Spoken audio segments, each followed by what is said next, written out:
लेनी जरूरी है। सबसे पहले तो ये बात जान लेनी जरूरी है कि वैज्ञानिक दृष्टि से सूर्य से समस्त सौर परिवार का, मंगल का, बृहस्पति का, चंद्र का, पृथ्वी का जन्म हुआ है। ये सब सूर्य के ही अंग हैं। फिर पृथ्वी पर जीवन का जन्म हुआ, पौधों से लेकर मनुष्य तक। मनुष्य पृथ्वी का अंग है, पृथ्वी सूरज का अंग है। अगर हम इसे ऐसा समझें, एक माँ है, उसकी एक बेटी है और उसकी एक बेटी है। उन तीनों के शरीर में एक ही रक्त प्रवाहित होता है। उन तीनों के शरीर का निर्माण एक ही तरह के सेल्स से, एक ही तरह के कोशिकाओं से होता है।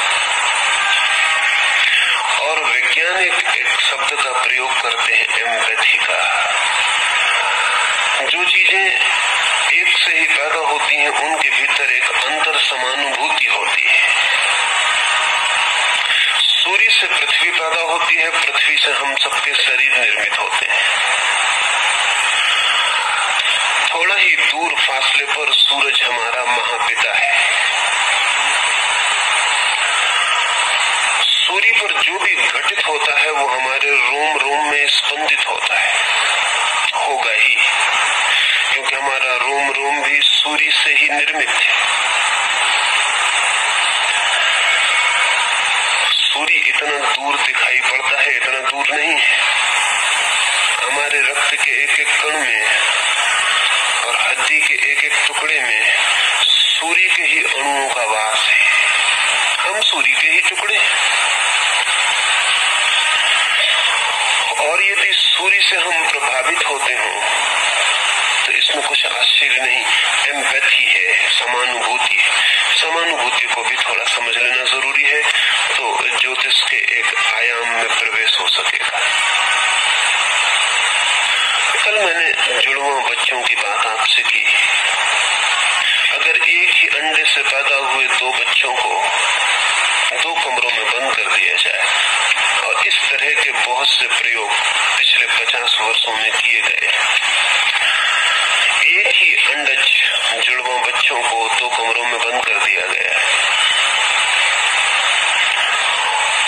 फिर दोनों कमरों में एक साथ घंटी बजाई गई है और दोनों बच्चों को कहा गया है उनको जो पहला ख्याल आता हो वो उसे कागज पर लिख लें, या जो पहला चित्र उनके दिमाग में आता हो उसे कागज पर बना लें।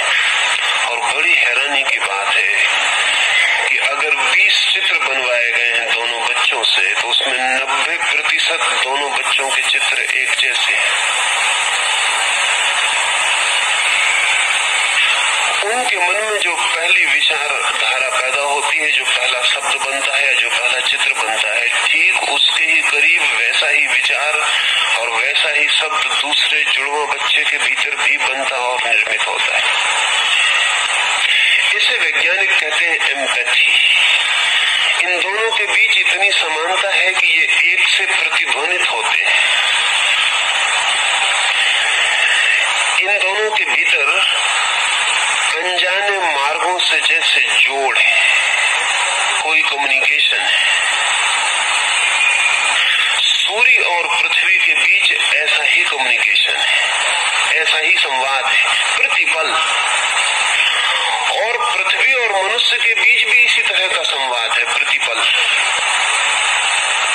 तो सूर्य, पृथ्वी और मनुष्य, उन दोनों के, तीनों के बीच निरंतर संवाद है, एक निरंतर डायलॉग है। लेकिन वो जो संवाद है, डायलॉग है, वो बहुत गुण है और बहुत आंतरिक है और बहुत सूक्ष्म है। उसके संबंध में थोड़ी सी बातें समझेंगे तो ख्याल में आएगा। अमेरिका में एक रिसर्च सेंटर है, ट्री रिंग रिसर्च सेंटर। वृक्षों में जो वृक्ष आप काटें तो वृक्ष के तने में आपको बहुत से रिंग्स, बहुत से वर्तुल दिखाई पड़ेंगे। फर्नीचर पर जो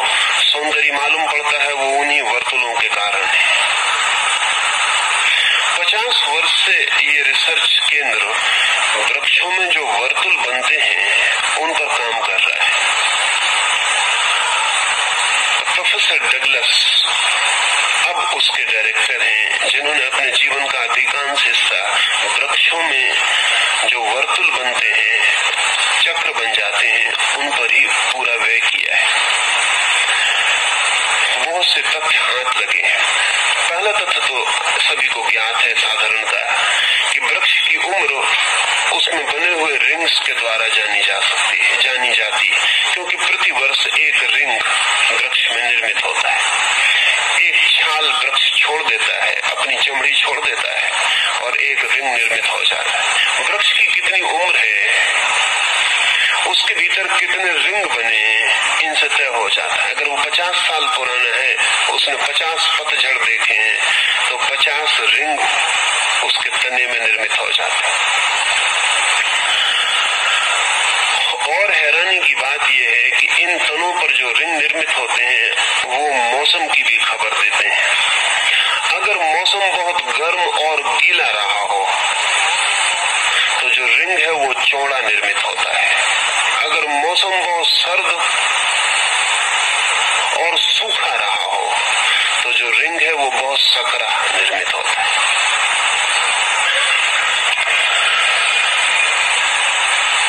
हजारों साल पुरानी लकड़ी को काट के पता लगाया जा सकता है कि उस वर्ष जब ये रिंग बना था तो मौसम कैसा था, बहुत वर्षा हुई थी या नहीं हुई थी, सूखा पड़ा था या नहीं पड़ा था। अगर बुद्ध ने कहा है कि इस वर्ष बहुत वर्षा हुई, तो जिस बोधि वृक्ष के नीचे वो बैठे थे वो भी खबर देगा कि वर्षा हुई कि नहीं हुई। बुद्ध से भूल चूक हो जाए, वो जो वृक्ष है बोधि वृक्ष, उससे भूल चूक नहीं होती। उसका रिंग बड़ा होगा, छोटा होगा। डगलस इन वर्तुलों की खोज करते करते एक ऐसी जगह पहुंच गया जिसकी उसे कल्पना भी नहीं थी। उसने अनुभव किया कि प्रत्येक 11वें वर्ष पर रिंग जितना बड़ा होता है उतना फिर कभी बड़ा नहीं होता। और वो 11 वर्ष वही वर्ष है जब सूरज पर सर्वाधिक गतिविधि होती है। हर 11वें वर्ष पर सूरज में एक रिदम, एक लयबद्धता है। हर 11 वर्ष पर सूरज बहुत सक्रिय हो जाता है, उस पर रेडियो एक्टिविटी बहुत तीव्र होती है। सारी पृथ्वी पर उस वर्ष सभी वृक्ष मोटा रिंग बनाते हैं। एकाध जगह नहीं, एकाध जंगल में नहीं, सारी पृथ्वी पर सारे वृक्ष उस वर्ष उस रेडियो एक्टिविटी से अपनी रक्षा करने के लिए मोटा रिंग बनाते हैं। वो जो सूरज पर तीव्र घटना घटती है ऊर्जा की, उससे बचाव के लिए उनको मोटी चमड़ी बनानी पड़ती है उस वर्ष, हर 11 वर्ष। इससे वैज्ञानिकों में एक नया शब्द और एक नई बात शुरू हुई। मौसम सब जगह अलग होते हैं, यहाँ सर्दी है, कहीं गर्मी है, कहीं वर्षा है, कहीं शीत है, सब जगह मौसम अलग है। इसलिए अब तक कभी पृथ्वी का मौसम, क्लाइमेट ऑफ द अर्थ, ऐसा कोई शब्द प्रयोग नहीं होता था। लेकिन अब डगलस ने इस शब्द का प्रयोग करना शुरू किया, क्लाइमेट ऑफ द अर्थ। ये सब छोटे मोटे फर्क तो हैं ही, लेकिन पूरी पृथ्वी पर भी सूरज के कारण एक विशेष मौसम चलता है जो हम नहीं पकड़ पाते लेकिन वृक्ष पकड़ते हैं। हर 11वें वर्ष पर वृक्ष मोटा रिंग बनाते हैं, फिर रिंग छोटे होते जाते हैं, फिर 5 साल के बाद बड़े होने शुरू होते हैं, फिर 11वें साल पे जाके पूरे बड़े हो जाते हैं।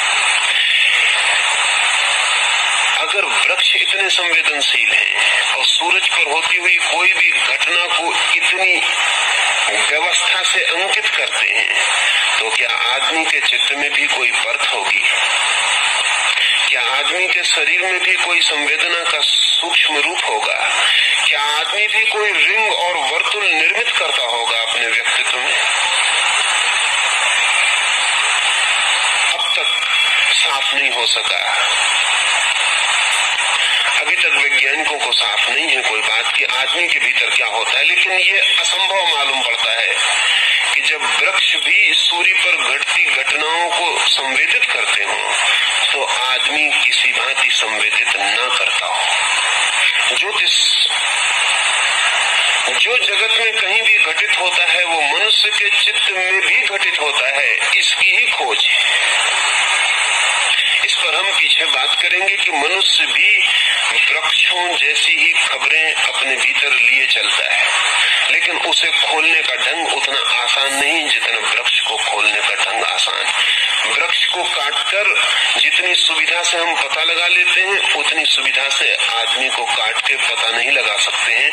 आदमी को काटना सूक्ष्म मामला है और आदमी के पास चित्त है, इसलिए आदमी का शरीर उन घटनाओं को नहीं रिकॉर्ड करता, चित्त रिकॉर्ड करता है। वृक्षों के पास चित्त नहीं है, इसलिए शरीर ही उन घटनाओं को रिकॉर्ड करता है। एक और बात इस संबंध में ख्याल ले लेने जैसी है, जैसा मैंने कहा कि प्रति 11 वर्ष में सूरज पर तीव्र रेडियो एक्टिविटी, तीव्र वैद्युतिक तूफान चलते हैं, ऐसा प्रति 11 वर्ष पर एक रिदम। ठीक ऐसा ही एक दूसरा बड़ा रिदम भी पता चलना शुरू हुआ है, वो है 90 वर्ष का सूरज के ऊपर, और वो और हैरान करने वाला है। और ये जो मैं कह रहा हूं ये सब वैज्ञानिक तथ्य हैं, ज्योतिषी इस संबंध में कुछ नहीं कहते हैं, लेकिन मैं इसलिए ये कह रहा हूं कि इनके आधार पर ज्योतिष को वैज्ञानिक ढंग से समझना आपके लिए आसान हो सकेगा। 90 वर्ष का एक दूसरा वर्तुल है जो कि अनुभव किया गया है, उसके अनुभव की कथा बड़ी अद्भुत है। फेरों ने इजिप्ट में आज से 4000 साल पहले अपने वैज्ञानिकों को कहा कि नील नदी में जब भी पानी घटता है बढ़ता है उसका पूरा ब्यौरा रखा जाए। और अकेली नील एक ऐसी नदी है जिसकी 4000 वर्ष की बायोग्राफी है और किसी नदी की कोई बायोग्राफी नहीं, उसकी जीवन कथा है पूरी। कब उसमें इंच भर पानी बढ़ा है तो उसका पूरा रिकॉर्ड है। 4000 वर्ष फेरो के जमाने से लेकर आज तक। फेरो का अर्थ होता है सूर्य, इजिप्ट भाषा में। फेरो जो इजिप्ट का सम्राट अपना नाम रखता था वो सूर्य के आधार पर था, और इजिप्ट में ऐसा ख्याल था कि सूर्य और नदी के बीच निरंतर संवाद है। तो फेरो जो कि सूर्य का भक्त था उसने कहा कि नील का पूरा रिकॉर्ड रखा जाए। सूर्य के संबंध में तो हमें अभी कुछ पता नहीं है, लेकिन कभी तो सूर्य के संबंध में भी पता हो जाएगा, तब ये रिकॉर्ड काम दे सकेगा। तो 4000 साल की पूरी कथा है नील नदी की। उसमें इंच भर पानी कब बढ़ा, इंच भर कब कम हुआ, कब उसमें पूर आया, कब पूर नहीं आया, कब नदी बहुत तेजी से बही और कब नदी बहुत धीमी बही, इसका 4000 वर्ष का लंबा इतिहास इंच इंच उपलब्ध है। इजिप्ट के एक विद्वान तस्मान ने पूरे नील की कथा लिखी, और अब सूर्य के संबंध में वो बातें ज्ञात हो गईं जो फेरो के वक्त ज्ञात नहीं थी और जिसके लिए फेरो ने कहा था प्रतीक्षा करना। इन 4000 साल में जो कुछ भी नील नदी में घटित हुआ है वो सूरज से संबंधित है, और 90 वर्ष की रिदम का पता चलता है। हर 90 वर्ष में सूर्य पर एक अभूतपूर्व घटना घटती है। वो घटना ठीक वैसी ही है जिसे हम मृत्यु कह सकते हैं या जन्म कह सकते हैं। ऐसा समझ लें कि सूर्य 90 वर्ष में 45 वर्ष तक जवान होता है और 45 वर्ष तक बूढ़ा होता है। उसके भीतर जो ऊर्जा के प्रवाह बहते हैं वो 45 वर्ष तक तो जवानी की तरफ बढ़ते हैं, क्लाइमेक्स की तरफ जाते हैं। सूरज जैसे जवान होता चला जाता है और 45 साल के बाद ढलना शुरू हो जाता है, उसकी उम्र जैसे नीचे गिरने लगती है, और 90 वर्ष में सूर्य बिल्कुल बूढ़ा हो जाता है। 90 वर्ष में जब सूर्य बूढ़ा होता है तब सारी पृथ्वी भूकंपों से भर जाती है। भूकंपों का संबंध 90 वर्ष के वर्तुल से है। सूर्य उसके बाद फिर जवान होना शुरू होता है। वो बड़ी भारी घटना है, क्योंकि सूरज पे इतना परिवर्तन होता है कि पृथ्वी उसको कंपित हो जाए, ये बिल्कुल स्वाभाविक है। लेकिन जब पृथ्वी जैसी महाकाय वस्तु भूकंपों से भर जाती है तो आदमी जैसी छोटी सी काया में कुछ नहीं होता होगा। पृथ्वी जैसी महाकाय वस्तु जब सूरज पर परिवर्तन होते हैं, कंपित हो जाती, भूकंपों से भर जाती है, तो आदमी जैसी छोटी सी काया में कुछ भी ना होता होगा। जोश से सिर्फ यही पूछते रहे, वो कहते हैं ये असंभव है, पता हो तुम्हें या न पता हो, लेकिन आदमी की काया भी अछूती नहीं रह सकती। 45 वर्ष जब सूरज जवान होता है, उस वक्त जो बच्चे पैदा होते हैं उनका स्वास्थ्य अद्भुत रूप से अच्छा होगा, और जब 45 वर्ष सूरज बूढ़ा होता है, उस वक्त जो बच्चे पैदा होंगे उनका स्वास्थ्य कभी भी अच्छा नहीं हो पाता।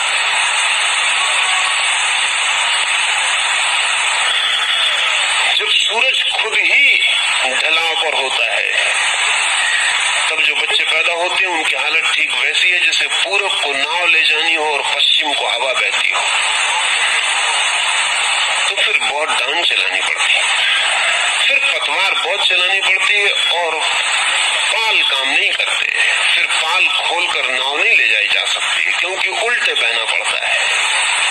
जब सूरज ही बूढ़ा होता है, सूरज जो कि प्राण है सारे सौर परिवार का, तब जिसको भी जवान होना है उसे उल्टी धारा में तैरना पड़ता है, हवा के खिलाफ। उसके लिए संघर्ष भारी। जब सूरज ही जवान हो रहा होता है तो पूरा सौर परिवार शक्तियों से भरा होता है और उठान की तरफ होता है। तब जो पैदा होता है वो जैसे पाल वाली नाव में बैठ गया, पूरब की तरफ हवाएं बह रही हैं, उसे डांड भी नहीं चलानी, पतवार भी नहीं चलानी, श्रम भी नहीं करना है, नाव खुद बह जाएगी। पाल खोल देना है, हवाएं नाव को ले जाएंगी।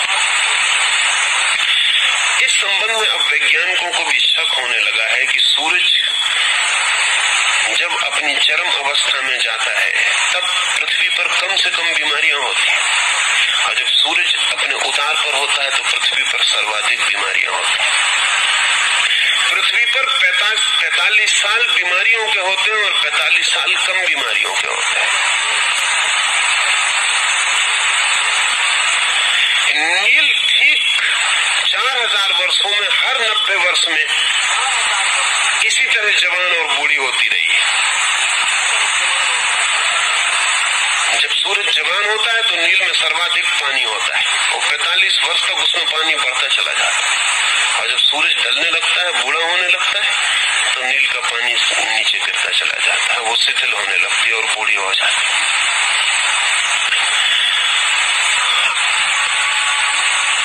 आदमी इस विराट जगत में कुछ अलग थलग नहीं है, इस सबका इकट्ठा जोड़ है। अब तक हमने जो भी श्रेष्ठतम घड़ियां बनाई हैं वो कोई भी उतनी टू द टाइम उतना ठीक से समय नहीं बताती जितनी पृथ्वी बताती। पृथ्वी अपनी कील पर 23 घंटे 56 मिनट में एक चक्कर पूरा करती है। उसी के आधार पर 24 घंटे का हमने हिसाब तैयार किया हुआ है और हमने घड़ी बनाई हुई। अब पृथ्वी काफी बड़ी चीज है, अपनी कील पर वो ठीक 23 घंटे 56 मिनट में एक चक्र पूरा करती है। और अब तक कभी भी ऐसा नहीं समझा गया था कि पृथ्वी कभी भी भूल करती है, एक सेकंड की भी। लेकिन कारण कुल इतना था कि हमारे पास जांचने के बहुत ठीक उपाय नहीं थे और हमने साधारण जांच की थी। लेकिन जब 90 वर्ष का वर्तुल पूरा होता है सूर्य का, तो पृथ्वी की घड़ी एकदम डगमगा जाती है। उस क्षण में पृथ्वी ठीक अपना वर्तुल पूरा नहीं कर पाती। 11 वर्ष में जब सूरज पर उत्पात होता है तब भी पृथ्वी डगमगा जाती है, उसकी घड़ी गड़बड़ हो जाती है।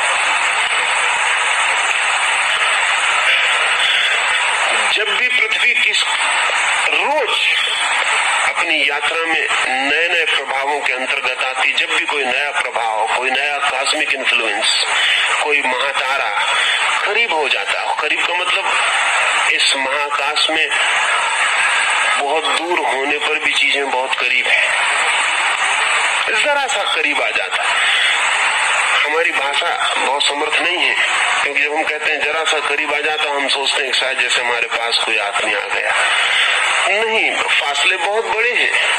उन फासलों में जरा सा अंतर पड़ जाता है जो कि हमें कहीं पता भी नहीं चलेगा, तो भी पृथ्वी की कील डगमगा जाती है। पृथ्वी को हिलाने के लिए बड़ी शक्ति की जरूरत है, इंच भर हिलाने के लिए भी। तो महाशक्तियां जब गुजरती हैं पृथ्वी के पास से तभी वो हिल पाती है, लेकिन वो महाशक्तियां जब पृथ्वी के पास से गुजरती हैं तो हमारे पास से भी गुजरती हैं।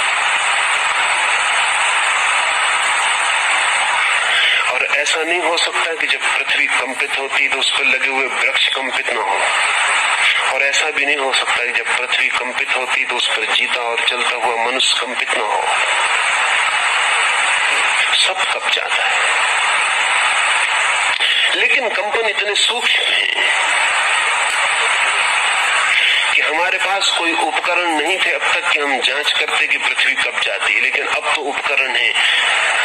सेकंड के 1000वें हिस्से में भी कंपन होता है तो हम पकड़ लेते हैं, लेकिन आदमी के कंपन को पकड़ने के उपकरण अभी भी हमारे पास नहीं। वो मामला और भी सूक्ष्म। आदमी इतना सूक्ष्म है और होना जरूरी है, अन्यथा जीना मुश्किल हो जाए। अगर 24 घंटे आपको चारों तरफ के प्रभावों का पता चलता रहे तो आप जी ना पाए। आप जी सकते हैं तभी जबकि आपको आसपास के प्रभावों का कोई पता नहीं चलता। एक और नियम है, वो नियम ये है कि ना तो हमें अपनी शक्ति से छोटे प्रभावों का पता चलता है और ना अपनी शक्ति से बड़े प्रभावों का पता चलता है। हमारे प्रभाव के पता चलने का एक दायरा है। जैसे समझ लें कि बुखार चढ़ता है तो 98 डिग्री हमारी एक सीमा है और 110 डिग्री हमारी दूसरी सीमा। 12 डिग्री में हम जीते हैं। 90 डिग्री गिर जाए तो हम समाप्त हो जाते हैं, उधर 110 डिग्री के बाहर चला जाए तो हम समाप्त हो जाते हैं। लेकिन क्या आप समझते हैं दुनिया में गर्मी 12 डिग्री होगी? आदमी 12 डिग्री के भीतर जीता है। दोनों सीमाओं के इधर उधर गया कि खो जाएगा। उसका एक बैलेंस है, 98 और 110 के बीच में उसको अपने को संभाले रखना है। ठीक ऐसा बैलेंस सब जगह है। मैं आपसे बोल रहा हूं, आप सुन रहे हैं। अगर मैं बहुत धीमे बोलूं तो ऐसी जगह आ सकती है कि मैं बोलूं और आप ना सुन पाए।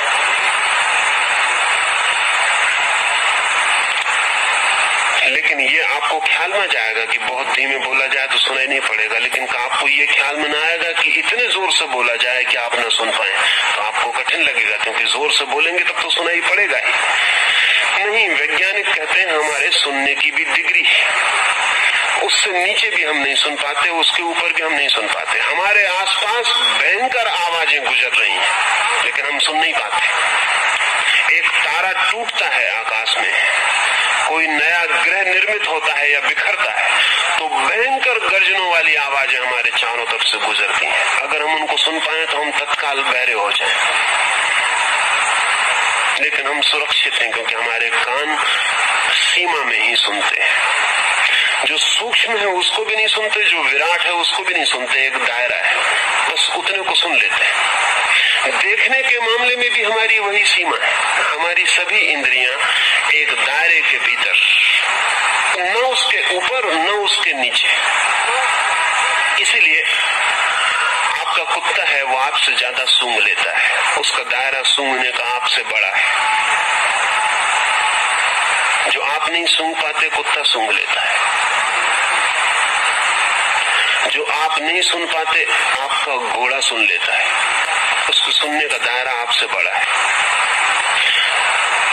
1-1.5 मील दूर सिंह आ जाए तो घोड़ा चौंक के खड़ा हो जाता है। 1.5 मील के फासले पर उसे गंध आती है, आपको कुछ पता नहीं चलता। अगर आपको सारी गंध आने लगे जितनी गंध आपके चारों तरफ चल रही है तो आप विक्षिप्त हो जाएं। मनुष्य एक कैप्सूल में बंद है, उसकी सीमांत है, उसकी बाउंड्रीज है। आप रेडियो लगाते हैं और आवाज सुनाई पड़नी शुरू हो जाती। क्या आप सोचते हैं जब रेडियो लगाते हैं तब आवाज आनी शुरू होती? आवाज तो पूरे समय बहती ही रहती है, आप रेडियो लगाएं या ना लगाएं। लगाते हैं तब रेडियो पकड़ लेता है, बहती तो पूरे वक्त रहती है। दुनिया में जितने रेडियो स्टेशन हैं सबकी आवाजें अभी इस कमरे से गुजर रही हैं। आप रेडियो लगाएंगे तो पकड़ लेंगे, आप रेडियो नहीं लगाते हैं तब भी गुजर रही हैं, लेकिन आपको सुनाई नहीं पड़ रही, आपको सुनाई नहीं पड़ रही है। जगत में मालूम कितनी ध्वनियां हैं जो चारों तरफ हमारे गुजर रही हैं। भयंकर कोलाहल है, वो पूरा कोलाहल हमें सुनाई नहीं पड़ता, लेकिन उससे हम प्रभावित तो होते ही हैं। ध्यान रहे, वो हमें सुनाई नहीं पड़ता, लेकिन उससे हम प्रभावित तो होते ही हैं। वो हमारे रोए रोए को स्पर्श करता है, हमारे हृदय की धड़कन धड़कन को छूता है, हमारे स्नायु स्नायु को कपा जाता है। वो अपना काम तो कर ही रहा है, उसका काम तो जारी है। जिस सुगंध को आप नहीं सूंघ पाते, उसके अणु भी आपके चारों तरफ अपना काम तो कर ही जाते हैं, और अगर उसके अणु किसी बीमारी को लाए हैं तो वो आपको दे जाते हैं। आपकी जानकारी आवश्यक नहीं है किसी वस्तु के होने के लिए। ज्योतिष का कहना है कि हमारे चारों तरफ ऊर्जाओं के क्षेत्र हैं, एनर्जी फील्ड्स हैं, और वो पूरे समय हमें प्रभावित कर रहे हैं। जैसे मैंने कल कहा कि जैसे ही बच्चा जन्म लेता है तो जन्म को वैज्ञानिक भाषा में हम कहें एक्सपोजर, जैसे कि फिल्म को हम एक्सपोज करते हैं कैमरे में। जरा सा शटर आप दबाते हैं, एक क्षण के लिए कैमरे की खिड़की खुलती है और बंद हो जाती है। उस क्षण में जो भी कैमरे के समक्ष आ जाता है वो फिल्म पर अंकित हो जाता है।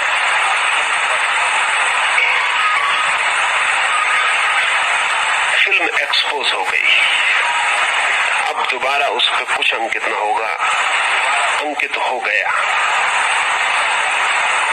और अब ये फिल्म उस आकार को सदा अपने भीतर लिए रहेगी। जिस दिन मां के पेट में पहली दफा गर्भाधान होता है तो पहला एक्सपोजर होता है।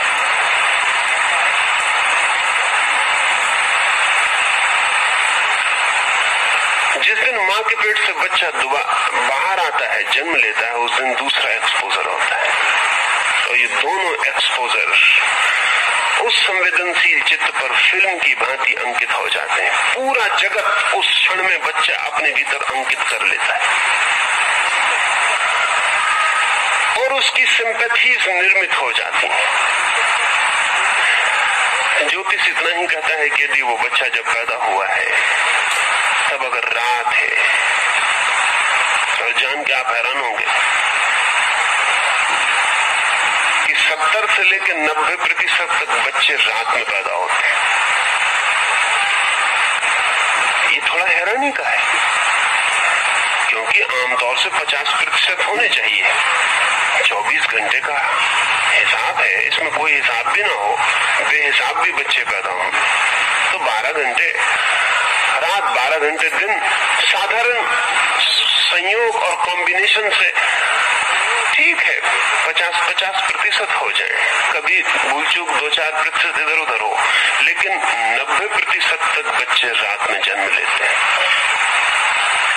10% बच्चे मुश्किल से जन्म दिन में लेते हैं। अकारण नहीं हो सकती ये बात, इसके पीछे बहुत कारण है। समझे, एक बच्चा रात में जन्म लेता है तो उसका जो एक्सपोजर है, उसके चित्त की जो पहली घटना है इस जगत में अवतरण की, वो अंधेरे से संयुक्त होती है, प्रकाश से संयुक्त नहीं होती।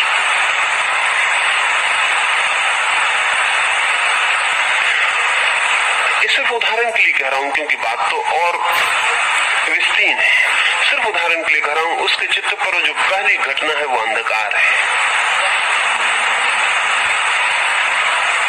सूर्य अनुपस्थित है, सूर्य की ऊर्जा अनुपस्थित है। चारों तरफ जगत सोया हुआ है, पौधे अपने पत्तियों को बंद किए हुए, पक्षी अपने पंखों को सिकोड़ के आंखें बंद किए हुए अपने घोंसलों में छिप गए। सारी पृथ्वी पर निद्रा है, हवा के कण कण में चारों तरफ नींद, सब सोया हुआ है, जागा हुआ कुछ भी नहीं। ये पहला इम्पैक्ट है बच्चे पर। अगर हम बुद्ध और महावीर से पूछें तो वो कहेंगे कि अधिक बच्चे इसलिए रात में जन्म लेते हैं क्योंकि अधिक आत्माएं सोई हुई हैं, एस्लीप। दिन को वो नहीं चुन सकते पैदा होने के लिए, दिन को चुनना कठिन है। और हजार कारण है, और हजार कारण है। एक कारण महत्वपूर्ण है ये भी, अधिकतम लोग सोए हुए हैं, अधिकतम लोग तंद्रित हैं, अधिकतम लोग निद्रा में हैं, अधिकतम लोग आलस्य में, प्रमाद में हैं। सूर्य के जागने के साथ उनका जन्म ऊर्जा का जन्म होगा। सूर्य के डूबे हुए अंधेरे की आड़ में उनका जन्म नींद का जन्म होगा। रात में एक बच्चा पैदा हो रहा है तो एक्सपोजर एक तरह का होने वाला है, जैसे कि हमने अंधेरे में एक फिल्म खोली हो या प्रकाश ने एक फिल्म खोली हो, तो एक्सपोजर भिन्न होने वाले हैं। एक्सपोजर की बात थोड़ी और समझ लेनी चाहिए क्योंकि वो ज्योतिष के बहुत गहराइयों से संबंधित है। जो वैज्ञानिक एक्सपोजर के संबंध में खोज करते हैं कि एक्सपोजर की घटना बहुत बड़ी है, छोटी घटना नहीं है, क्योंकि जिंदगी भर वो आपका पीछा करेगी। एक मुर्गी का बच्चा पैदा होता है, पैदा हुआ कि भागने लगता है मुर्गी के पीछे। हम कहते हैं कि माँ के पीछे भाग रहा है, वैज्ञानिक कहते हैं नहीं, माँ से कोई संबंध नहीं, एक्सपोजर। हम कहते हैं अपनी माँ के पीछे भाग रहा है, लेकिन वैज्ञानिक कहते हैं नहीं। पहले हम भी ऐसे सोचते थे कि माँ के पीछे भाग रहा है, लेकिन बात ऐसी नहीं। और जब सैकड़ों प्रयोग किए गए तो बात सही हो गई है। वैज्ञानिकों ने सैकड़ों प्रयोग किए, मुर्गी का बच्चा टूट रहा है, अंडा फूट रहा है, चूजा बाहर निकल रहा है, तो उन्होंने मुर्गी को हटा लिया, उसकी जगह रबर का गुब्बारा रख दिया। बच्चे ने जिस चीज को पहली दफा देखा वो रबर का गुब्बारा था, मां नहीं थी। आप चकित होंगे ये जान के कि वो बच्चा एक्सपोज हो गया। इसके बाद वो रबर के गुब्बारे को ही मां की तरह प्रेम कर सका, फिर वो अपनी मां को नहीं प्रेम कर सका। रबर का गुब्बारा हवा में इधर उधर जाएगा तो वो पीछे भागेगा, उसकी मां भागती रहेगी तो उसकी फिक्र ही नहीं करेगा। रबर के गुब्बारे के प्रति वो आश्चर्यजनक रूप से संवेदनशील हो गया। जब थक जाएगा तो गुब्बारे के पास टिक के बैठ जाएगा, गुब्बारे को प्रेम करने की कोशिश करेगा, गुब्बारे से चोंच लड़ाने की कोशिश करेगा, लेकिन मां से नहीं। इस संबंध में बहुत काम लॉरेंज नाम के एक वैज्ञानिक ने किया और उसका कहना है कि वो जो फर्स्ट मोमेंट एक्सपोजर है वो बड़ा महत्वपूर्ण है। वो मां से इसलिए संबंधित हो जाता है, मां होने की वजह से नहीं, फर्स्ट एक्सपोजर की वजह से। इसलिए नहीं कि वो मां है इसलिए उसके पीछे दौड़ता है, इसलिए कि वही सबसे पहले उसको उपलब्ध होती है इसलिए पीछे दौड़ता है। अभी इस पर और काम चला है। तो जिन बच्चों को मां के पास बड़ा न किया जाए वो किसी स्त्री को जीवन में कभी प्रेम करने में समर्थ नहीं हो पाते, एक्सपोजर ही नहीं हो पाता। अगर एक बच्चे को उसकी मां के पास बड़ा न किया जाए तो स्त्री का जो प्रतिबिंब उसके मन में बनना चाहिए वो बनता ही नहीं। और अगर पश्चिम में आज होमोसेक्सुअलिटी बढ़ती हुई है तो उसके एक बुनियादी कारणों में वो कारण हेट्रोसेक्सुअल विजातीय यौन के प्रति जो प्रेम है वो पश्चिम में कम होता चला जाता है और सजातीय यौन के प्रति प्रेम बढ़ता चला जाता है, जो विकृति है। लेकिन वो विकृति होगी क्योंकि दूसरे यौन के प्रति जो प्रेम है पुरुष का स्त्री के प्रति और स्त्री का पुरुष के प्रति वो बहुत सी शर्तों के साथ है। पहला तो एक्सपोजर जरूरी है।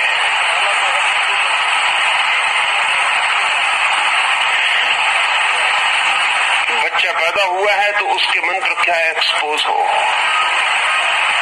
अब ये बहुत सोचने जैसी बात है। दुनिया में स्त्रियां तब तक सुखी न हो पाएंगी जब तक उनका एक्सपोजर माँ के साथ हो रहा है, उनका एक्सपोजर पिता के साथ होना चाहिए। पहला इम्पैक्ट लड़की के मन पर पिता का पड़ना चाहिए, तो ही वो किसी पुरुष को भरपूर मन से प्रेम करने में समर्थ हो पाएगी। अगर पुरुष स्त्री से जीत जाता है तो उसका कुल कारण इतना है कि लड़के और लड़कियां दोनों ही मां के पास बड़े होते हैं। तो लड़के का एक्सपोजर तो बिल्कुल ठीक होता है स्त्री के प्रति, लेकिन लड़की का एक्सपोजर बिल्कुल ठीक नहीं होता। इसलिए जब तक दुनिया में लड़की को पिता का एक्सपोजर नहीं मिलता तब तक स्त्रियां कभी भी पुरुष के समकक्ष खड़ी नहीं हो सकेंगी, न राजनीति के द्वारा, न नौकरी के द्वारा, न आर्थिक स्वतंत्रता के द्वारा, क्योंकि मनोवैज्ञानिक अर्थों में एक कमी उनमें रह जाती है। वो अब तक की पूरी संस्कृति उस कमी को पूरा नहीं कर पाई। अगर ये छोटा सा गुब्बारा या मुर्गी या माँ इनका एक्सपोजर प्रभावी करता है इतना ज्यादा कि व्यक्ति का चित्त सदा के लिए उससे निर्मित हो जाता है। ज्योतिष कहता है कि जो भी चारों तरफ मौजूद है, द होल यूनिवर्स, वो सभी का सभी उस एक्सपोजर के क्षण में, उस चित्त के खुलने के क्षण में भीतर प्रवेश कर जाता है और जीवन भर की सिंपैथीज और एंटीपैथीज निर्मित हो जाती है। उस क्षण जो नक्षत्र पृथ्वी को चारों तरफ से घेरे हुए हैं, नक्षत्र घेरे हुए हैं, उसका कुल मतलब इतना कि उस क्षण पृथ्वी के ऊपर जिन नक्षत्रों की रेडियो एक्टिविटी का प्रभाव पड़ रहा है। अब वैज्ञानिक मानते हैं कि प्रत्येक ग्रह की रेडियो एक्टिविटी अलग है। जैसे वीनस, उससे जो रेडियो सक्रिय तत्व हमारी तरफ आते हैं वो चांद के रेडियो सक्रिय तत्वों से भिन्न है। या जैसे जुपिटर, उससे जो रेडियो तत्व हम तक आते हैं वो सूर्य के रेडियो तत्वों से भिन्न है, क्योंकि इन प्रत्येक ग्रहों के पास अलग तरह की गैसों और अलग तरह के तत्वों का वातावरण है। उन सबसे अलग अलग प्रभाव पृथ्वी की तरफ आते हैं। और जब एक बच्चा पैदा हो रहा है तो पृथ्वी के चारों तरफ क्षितिज को घेर कर खड़े हुए जो भी नक्षत्र हैं, ग्रह हैं, उपग्रह हैं, दूर आकाश में महातारे हैं, वे सब के सब उस एक्सपोजर के क्षण में बच्चे के चित्त पर गहराइयों तक प्रवेश कर जाते हैं। फिर उसकी कमजोरियां, उसकी ताकतें, उसका सामर्थ्य सब सदा के लिए प्रभावित हो जाता है। अब जैसे हिरोशिमा में एटम बम के गिरने के बाद पता चला, उसके पहले पता नहीं था। हिरोशिमा में एटम जब तक नहीं गिरा था तब तक इतना ख्याल था कि एटम गिरेगा तो लाखों लोग मरेंगे, लेकिन ये पता नहीं था कि पीढ़ियों तक आने वाले बच्चे प्रभावित हो जाएंगे। हिरोशिमा और नागासाकी में जो लोग मर गए, वो तो एक क्षण की बात थी, समाप्त हो गए। लेकिन हिरोशिमा में जो वृक्ष बच गए, जो जानवर बच गए, जो पक्षी बच गए, जो मछलियां बच गईं, जो आदमी बच गए, वो सदा के लिए प्रभावित हो गए। अब वैज्ञानिक कहते हैं कि 10 पीढ़ियों में हमें पूरा अंदाज लग पाएगा कि क्या क्या परिणाम हुए, क्योंकि इनका सब कुछ रेडियो एक्टिविटी से प्रभावित हो गया। अब जो स्त्री बच गई है उसके शरीर में जो अंडे हैं वो प्रभावित हो गए।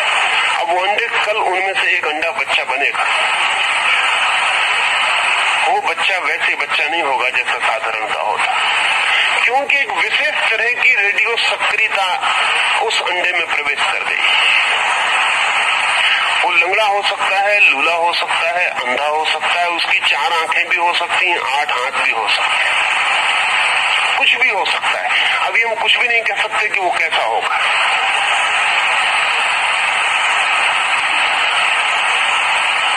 उसका मस्तिष्क बिल्कुल रुग्ण भी हो सकता है, प्रतिभाशाली भी हो सकता है, वो जीनियस भी पैदा हो सकता है जैसा जीनियस कभी पैदा ना हुआ। अभी हमें कुछ भी पता नहीं कि वो क्या होगा। इतना पक्का पता है कि जैसा होना चाहिए था साधारण आदमी वैसा वो नहीं होगा। अगर एटम बहुत छोटी ताकत है।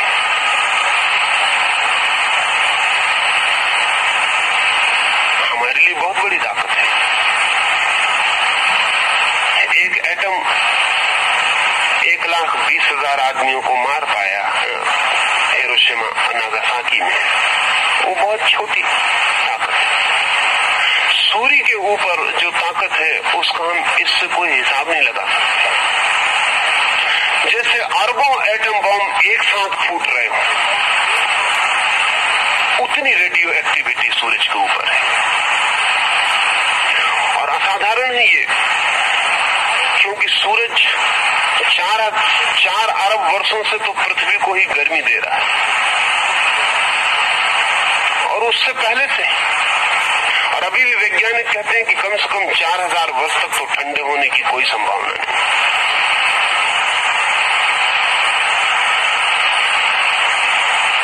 प्रतिदिन इतनी गर्मी 10 करोड़ मील दूर है पृथ्वी से। हिरोशिमा में जो घटना घटी उसका प्रभाव 10 मील से ज्यादा दूर नहीं पड़ सकता। 10 करोड़ मील दूर सूरज है। 4 अरब वर्षों से तो वो हमें सारी गर्मी दे रहा है, फिर भी अभी रिक्त नहीं हुआ है। पर ये सूरज कुछ भी नहीं है, इससे महासूर्य है। ये सब तारे हैं जो आकाश में, और इन प्रत्येक तारों से अपनी व्यक्तिगत और निजी क्षमता की सक्रियता हम तक प्रवाहित होती है। एक बहुत बड़ा वैज्ञानिक जो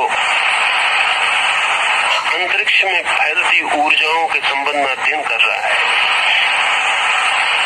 गॉकलिन, उसका कहना है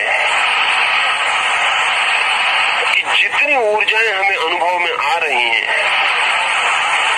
उनमें से हम 1% के संबंध में भी पूरा नहीं जानते। जब से हमने कृत्रिम उपग्रह छोड़े हैं पृथ्वी के बाहर, तब से उन्होंने हमें इतनी खबरें दी हैं कि हमारे पास न शब्द है उन खबरों को समझने के लिए, न हमारे पास विज्ञान है।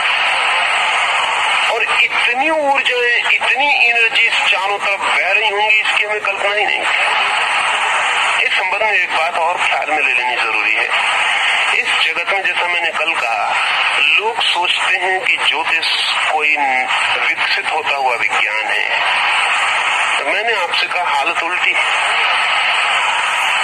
ताजमहल अगर आपने देखा हो तो जमुना के उस पार कुछ दीवारें आपको उठी हुई दिखाई पड़ी होंगी।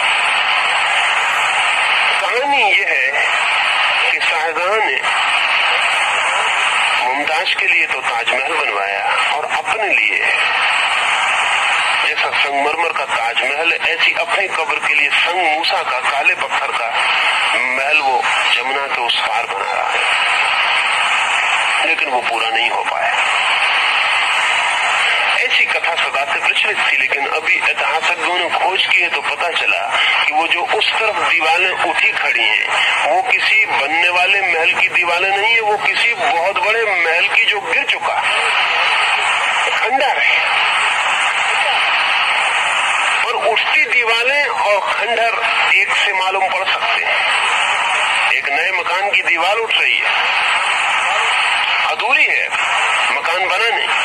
हजारों साल बाद तय करना मुश्किल हो जाएगा कि नए मकान की बनती दीवार है या किसी बने बनाए मकान की जो गिर चुका उसकी बची खुची अवशेष खंडर है। पिछले 300, 400, 500 सालों से यही समझा जाता था कि वो जो दूसरी तरफ महल खड़ा हुआ है वो शाहजहां बनवा रहा था, वो पूरा नहीं हो पाया। लेकिन अभी जो खोजबीन हुई है उससे पता चलता है कि वो महल पूरा था। और न केवल ये पता चलता है कि वो महल पूरा था, बल्कि ये भी पता चलता है कि ताजमहल शाहजहां ने खुद कभी नहीं बनवाया। वो भी हिंदुओं का बहुत पुराना महल है जिसको सिर्फ कन्वर्ट किया, जिसको सिर्फ थोड़ा सा फर्क किया। क्योंकि और कई दफे इतनी हैरानी होती है कि जिन बातों को हम सुनने के आदी हो जाते हैं, फिर उनसे भिन्न बात को हम सोचते भी नहीं। ताजमहल जैसी एक भी कब्र दुनिया में किसी ने नहीं बनाई। कब्र ऐसी बनाई ही नहीं जाती।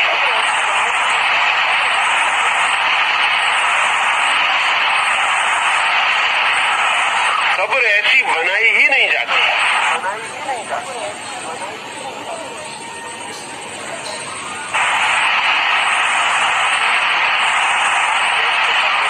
ताजमहल के चारों तरफ सिपाहियों के खड़े होने के स्थान है, बंदूकें और तोपें लगाने के स्थान है। कब्रों की बंदूकें तोपें लगा के कोई रक्षा नहीं करनी पड़ती। वो महल है पुराना, उसको सिर्फ कन्वर्ट किया गया है कब्र में। वो दूसरी तरफ भी एक पुराना महल है जो गिर गया, जिसके खंडर शेष रह गए। ज्योतिष भी खंडहर की तरह है। वो बहुत बड़ा महल था, पूरा विज्ञान था जो ढह गया। कोई नई चीज नहीं है, कोई नया उठता हुआ मकान नहीं है, लेकिन जो दीवारें रह गई हैं उनसे कुछ पता नहीं चलता कि कितना बड़ा महल उसकी जगह रहा हो। बहुत बार सत्य मिलते हैं और खो जाते हैं। अरिस्टिकारस नाम के एक यूनानी ने जीसस से 200-300 वर्ष पूर्व ये सत्य खोज निकाला था कि सूर्य केंद्र है, पृथ्वी केंद्र नहीं है। अरिस्टिकारस का ये सूत्र हेलियोसेंट्रिक, सूरज केंद्र पर है, जीसस से 300 वर्ष पहले खोज निकाला। लेकिन जीसस के 100 वर्ष बाद टोलेमी ने इस सूत्र को उलट दिया और पृथ्वी को फिर केंद्र बना दिया। और फिर 2000 साल लग गए केपलर और कोपरनिकस को खोजने में वापस कि सूर्य केंद्र है, पृथ्वी केंद्र नहीं। 2000 साल तक अरिस्टिकारस का सत्य दबा पड़ा रहा। 2000 साल बाद जब कोपरनिकस ने फिर से कहा, तब अरिस्टिकारस की किताबें खोजी। लोगों ने कहा कि हैरानी की बात है। अमेरिका कोलंबस ने खोजा, ऐसा पश्चिम के लोग कहते हैं। एक बहुत प्रसिद्ध मजाक प्रचलित है, ऑस्कर वाइल्ड अमेरिका गया हुआ है। उसकी मान्यता थी कि अमेरिका और भी बहुत पहले खोजा जा चुका, और ये सच है। ये सच्चाई है कि अमेरिका बहुत दफे खोजा जा चुका और पुनः पुनः खो गया। उससे संबंध सूत्र टूट गए।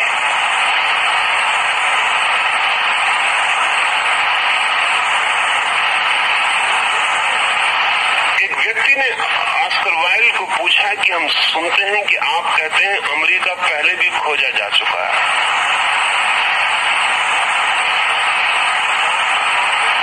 तो क्या आप नहीं मानते कि कोलंबस ने पहली खोज की? और अगर कोलंबस ने पहली खोज नहीं की तो अमेरिका बार बार क्यों खो गया? तो ऑस्कर वाइल्ड ने मजाक में कहा कि कोलंबस ने पुनः खोज की है। He rediscovered America. It was discovered so many times but every time huffed up. हर बार दबा के इसको चुप रखना पड़ा क्योंकि उपद्रव को बार बार हफ्ड अप। महाभारत अमेरिका की चर्चा करता है। अर्जुन की एक पत्नी मेक्सिको की लड़की है। मेक्सिको में जो मंदिर है वो हिंदू मंदिर है, जिन पर गणेश की मूर्ति तक खुदी हुई है। बहुत बार सत्य खोज लिए जाते, खो जाते। बहुत बार हमें सत्य पकड़ में आ जाता है, फिर खो जाता है। ज्योतिष उन बड़े से बड़े सत्यों में से एक है जो पूरा का पूरा ख्याल में आ चुका और खो गया। उसे फिर से ख्याल में लाने के लिए बड़ी कठिनाई है। इसलिए मैं बहुत सी दिशाओं से आपसे बात कर रहा हूं, क्योंकि ज्योतिष में सीधी बात करने का अर्थ होता है कि वो जो सड़क पर ज्योतिषी बैठा है, शायद मैं उसके संबंध में कुछ कह रहा हूं, जिसको आप 4 आने देके और अपना भविष्य फल निकलवा आते हैं। शायद उसके संबंध में या उसके समर्थन में कुछ कह रहा हूं। नहीं, ज्योतिष के नाम पर 100 में से 99 धोखाधड़ी है।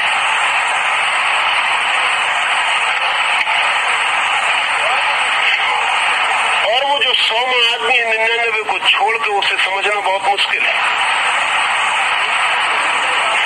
क्योंकि वो कभी इतना डॉगमेटिक नहीं हो सकता कि कह दे कि ऐसा होगा ही, क्योंकि वो जानता है कि ज्योतिष बहुत बड़ी घटना है, इतनी बड़ी घटना है कि आदमी बहुत झिझक के ही वहां पैर रख सकता है।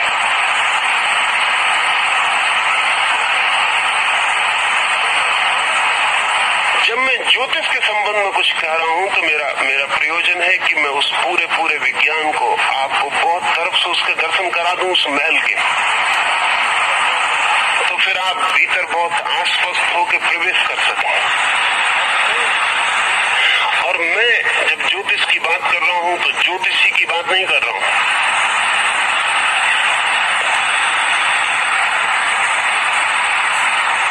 उतनी छोटी बात नहीं है, पर आदमी की उत्सुकता उसी में है तो उसे पता चल जाए कि वो उसकी लड़की की शादी इस साल होगी कि नहीं होगी। इस संबंध में ये भी आपको कह दूं कि ज्योतिष के 3 हिस्से हैं। एक जिसे हम कहें अनिवार्य, इसेंशियल, जिसमें रत्ती भर फर्क नहीं होता, वही सर्वाधिक कठिन है उसे जानना। फिर उसके बाहर की परिधि है नॉन एसेंशियल, जिसमें सब परिवर्तन हो सकते हैं, मगर हम उसी को जानने को उत्सुक होते हैं। और उन दोनों के बीच में एक परिधि है सेमी एसेंशियल, अर्ध अनिवार्य, जिसमें जानने से परिवर्तन हो सकते हैं, न जानने से कभी परिवर्तन नहीं होंगे। 3 हिस्से कर लें। एसेंशियल जो बिल्कुल गहरा है, अनिवार्य जिसमें कोई अंतर नहीं हो सकता, उसे जानने के बाद उसके साथ सहयोग करने के सिवाय कोई उपाय नहीं। धर्मों ने इस अनिवार्य तत्व की खोज के लिए ही ज्योतिष की इजाद की, उस तरफ गए। उसके बाद दूसरा हिस्सा है सेमी एसेंशियल, अर्ध अनिवार्य। अगर जान लेंगे तो बदल सकते हैं, अगर नहीं जानेंगे तो नहीं बदल पाएंगे। अज्ञान रहेगा तो जो होना है वही होगा, ज्ञान होगा तो अल्टरनेटिव्स हैं, विकल्प हैं, बदलाहट हो सकती है। और तीसरा सबसे ऊपर का सरफेस, वो है नॉन एसेंशियल, उसमें कुछ भी जरूरी नहीं, सब संयोगिक। लेकिन हम जिस ज्योतिषी की बात समझते हैं वो नॉन एसेंशियल का ही मामला है। एक आदमी कहता मेरी नौकरी लग जाएगी या नहीं लग जाएगी। चांदारों के प्रभाव से आपकी नौकरी के लगने न लगने का कोई भी गहरा संबंध नहीं। एक आदमी पूछता है मेरी शादी हो जाएगी नहीं हो जाएगी। शादी के बिना भी समाज हो सकता है। एक आदमी पूछता है कि मैं गरीब रहूंगा कि अमीर रहूंगा। एक समाज कम्युनिस्ट हो सकता है, कोई गरीब और अमीर नहीं होगा। नॉन एसेंशियल हिस्से हैं जो हम पूछते हैं। एक आदमी पूछता है कि 80 साल में मैं सड़क पर से गुजर रहा था और एक संतरे के छिलके पे पैर पड़ के गिर पड़ा, तो मेरे चांद तारों का इसमें कोई हाथ है या नहीं। अब कोई चांद तारे से तय नहीं किया जा सकता कि फला फला नाम के संतरे से फला फला सड़क पर आपका पैर फिसले, इन भटकमारी।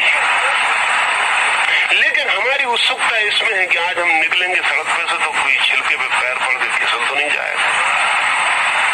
ये नॉन एसेंशियल है। ये हजारों कारणों पर निर्भर है, लेकिन इसके होने की कोई अनिवार्यता नहीं। इसका बीइंग से, आत्मा से कोई संबंध नहीं है। ये घटनाओं की सतह है। ज्योतिष से इसका कोई लेना देना नहीं है। और चूंकि ज्योतिषी इसी तरह की बातचीत में लगे रहते हैं, इसलिए ज्योतिष का भवन गिर गया। ज्योतिष के भवन के गिर जाने का कारण ये हुआ कि बातें बेवकूफी की हैं। कोई भी बुद्धिमान आदमी इस बात को मानने को राजी नहीं हो सकता कि मैं जिस दिन पैदा हुआ उस दिन लिखा था कि मरीन ड्राइव पर फला फला दिन में एक छिलके पे मेरा पैर पड़ जाएगा और मैं फिसल जाऊंगा। न तो मेरे फिसलने का चांद तारों से कोई प्रयोजन है, न उस छिलके का कोई प्रयोजन। के कारण ज्योतिष बदनाम हुआ। और हम सबकी उत्सुकता यही है कि ऐसा पता चल जाए। इससे कोई संबंध नहीं, सेमी इसेंशियल है कुछ बातें हैं, जैसे जन्म, मृत्यु, सेमी इसेंशियल। अगर आप इसके बाबत पूरा जान लें तो इसमें फर्क हो सकता है, और न जाने तो फर्क नहीं होगा। चिकित्सा की हमारी जानकारी बढ़ जाएगी तो हम आदमी की उम्र को लंबा कर लेंगे, कर रहे। अगर हमारी एटम बम की खोजबीन और बढ़ती चलेगी तो हम लाखों लोगों को एक साथ मार डालेंगे, मारा है। ये सेमी इसेंशियल, अर्ध अनिवार्य जगत है, जहां कुछ चीजें हो सकती हैं, नहीं भी हो सकती हैं। अगर जान लेंगे तो अच्छा है, क्योंकि विकल्प चुने जा सकते हैं। इसके बाद इसेंशियल का, अनिवार्य का जगत है, वहां कोई बदलाहट नहीं होगी।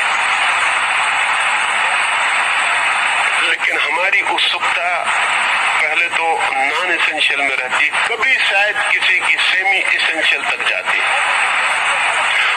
वो जो इसेंशियल है, अनिवार्य है, अपरिहार्य है, जिसमें कोई फर्क होता ही नहीं, उस केंद्र तक हमारी पकड़ नहीं जाती, ना हमारी इच्छा जाती। महावीर एक गांव के पास से गुजर रहे हैं, तो महावीर का एक शिष्य गौशालक उनके साथ है, जो बाद में उनका विरोधी हो गया। एक पौधे के पास से दोनों गुजरते हैं। गौशालक महावीर से कहता है कि सुनिए, ये पौधा लगा हुआ है, क्या सोचते हैं आप, ये फूल तक पहुंचेगा या नहीं पहुंचेगा? इसमें फूल लगेंगे नहीं लगेंगे, ये पौधा बचेगा नहीं बचेगा, इसका भविष्य है या नहीं?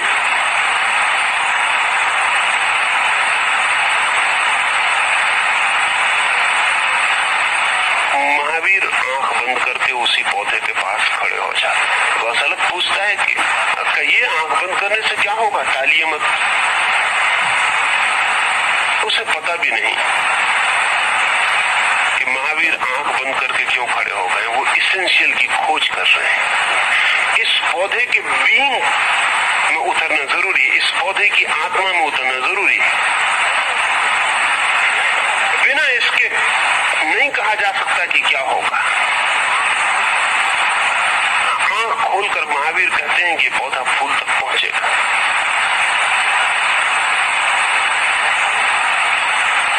गौशालक उनके सामने ही पौधे को उखाड़ के फेंक देता है और खिलखिला के हंसता है, क्योंकि इससे ज्यादा और अतर्क प्रमाण क्या होगा? महावीर के लिए कुछ कहने की और जरूरत क्या है? उसने पौधे को उखाड़ के फेंक दिया, उसने जाकर देख लिया। वो हंसता है, महावीर मुस्कुराते हैं और दोनों अपने रास्ते चले आते हैं। 7 दिन बाद वे वापस उसी रास्ते पर लौट रहे। जैसे ही महावीर और वे दोनों अपने आश्रम में पहुंचे, जहां उन्हें ठहर जाना है, बड़ी भयंकर वर्षा हुई।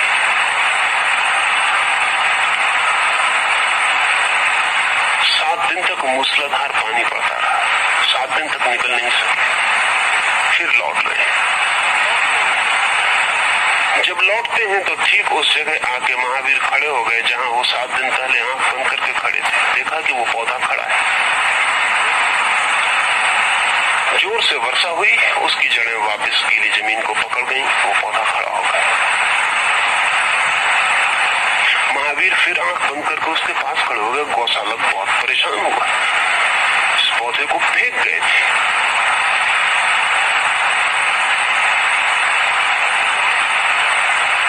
महावीर ने आंख खोली। गौशालक ने पूछा कि हैरानी, आश्चर्य, इस पौधे को हम उखाड़ के फेंक गए थे।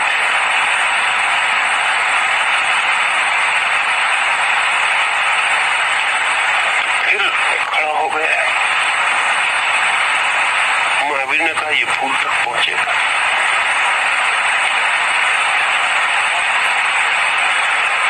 और इसीलिए मैं आंख बंद करके खड़े होकर इसे देखा। इसकी आंतरिक पोटेंशियलिटी, इसकी आंतरिक संभावना क्या है, इसके भीतर की स्थिति क्या है। तुम इसे बाहर से फेंक दोगे उठा के तो भी अपने पैर जमा के खड़ा हो सकेगा। ये कहीं आत्मघाती तो नहीं है, सुसाइडल इंस्टिंक्ट तो नहीं है इस पौधे में, कहीं ये मरने को उत्सुक तो नहीं है, अन्यथा तुम्हारा सहारा लेकर मर जाए। ये जीने को तत्पर है। अगर ये जीने को तत्पर है तो मैं जानता था कि तुम इसे उखाड़ कर फेंक दो। गौशालन का आप क्या कहते हैं? महावीर ने कहा कि जब मैं इस पौधे को देख रहा था तब तुम भी पास खड़े थे और तुम भी दिखाई पड़ रहे थे, और मैं जानता था कि तुम इसे उखाड़ कर फेंकोगे। इसलिए ठीक से जान लेना जरूरी है कि पौधे की खड़े रहने की आंतरिक क्षमता कितनी है, इसके पास आत्मबल कितना है। ये कहीं मरने को तो उत्सुक नहीं है कि कोई भी बहाना लेके और मर जाए, तो तुम्हारा बहाना लेके भी मर सकता है, और अन्यथा तुम्हारा उखाड़ कर फेंका गया पौधा पुनः जड़ें पकड़ सकता है।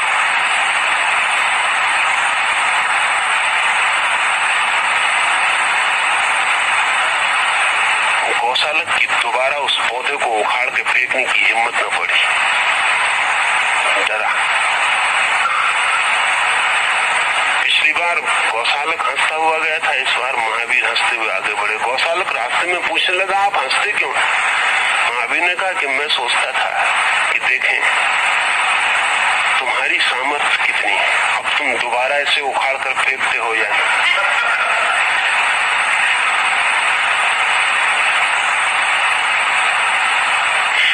गौशालक ने पूछा कि आपको तो पता चल जाना चाहिए कि मैं उखाड़ कर फेंकूंगा या नहीं। तो महावीर ने कहा वो गैर अनिवार्य है, तुम उखाड़ के फेंक भी सकते हो, नहीं भी फेंक सकते हो। अनिवार्य ये था कि पौधा अभी जीना चाहता था, उसके पूरे प्राण जीना चाहते थे, वो अनिवार्य था, वो इसेंशियल था। ये तो गैर अनिवार्य, तुम फेंक भी सकते हो, नहीं भी फेंक सकते, तुम पर निर्भर है।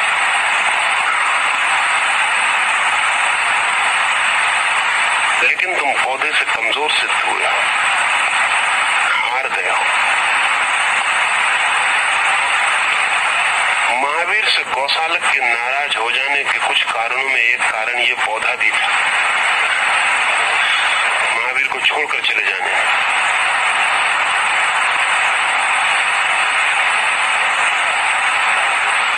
ज्योतिष का, जिस ज्योतिष की मैं बात कर रहा हूं, उसका संबंध अनिवार्य से, एसेंशियल से, फाउंडेशनल से।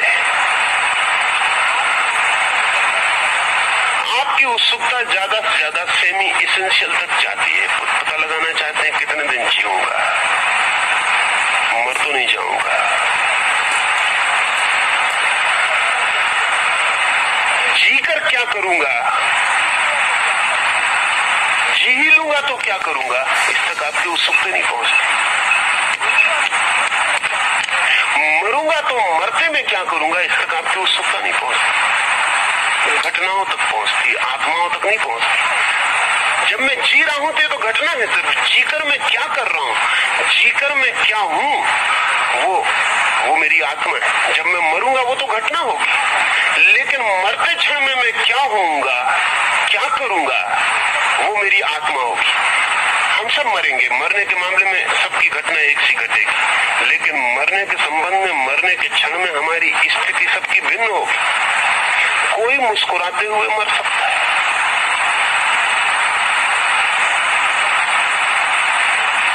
मुल्ला नसरुद्दीन से कोई पूछ रहा है, जब वो मरने के करीब है, उससे कोई पूछ रहा है कि आपका क्या ख्याल है मुल्ला, लोग जब पैदा होते हैं तो कहां से आते हैं, जब मरते हैं तो कहां जाते हैं? मुल्ला ने कहा, जहां तक अनुभव की बात है, मैंने लोगों को पैदा होते वक्त भी रोते ही पैदा होते देखा और मरते वक्त भी रोते ही जाते देखा है। अच्छी जगह से ना आते हैं ना अच्छी जगह जाते हैं। इनको देख के जो अंदाज लगता है, ना अच्छी जगह से आते हैं ना अच्छी जगह जाते हैं। आते हैं तब भी रोते हुए मालूम पड़ते हैं, जाते हैं तब भी रोते हुए मालूम पड़ते हैं।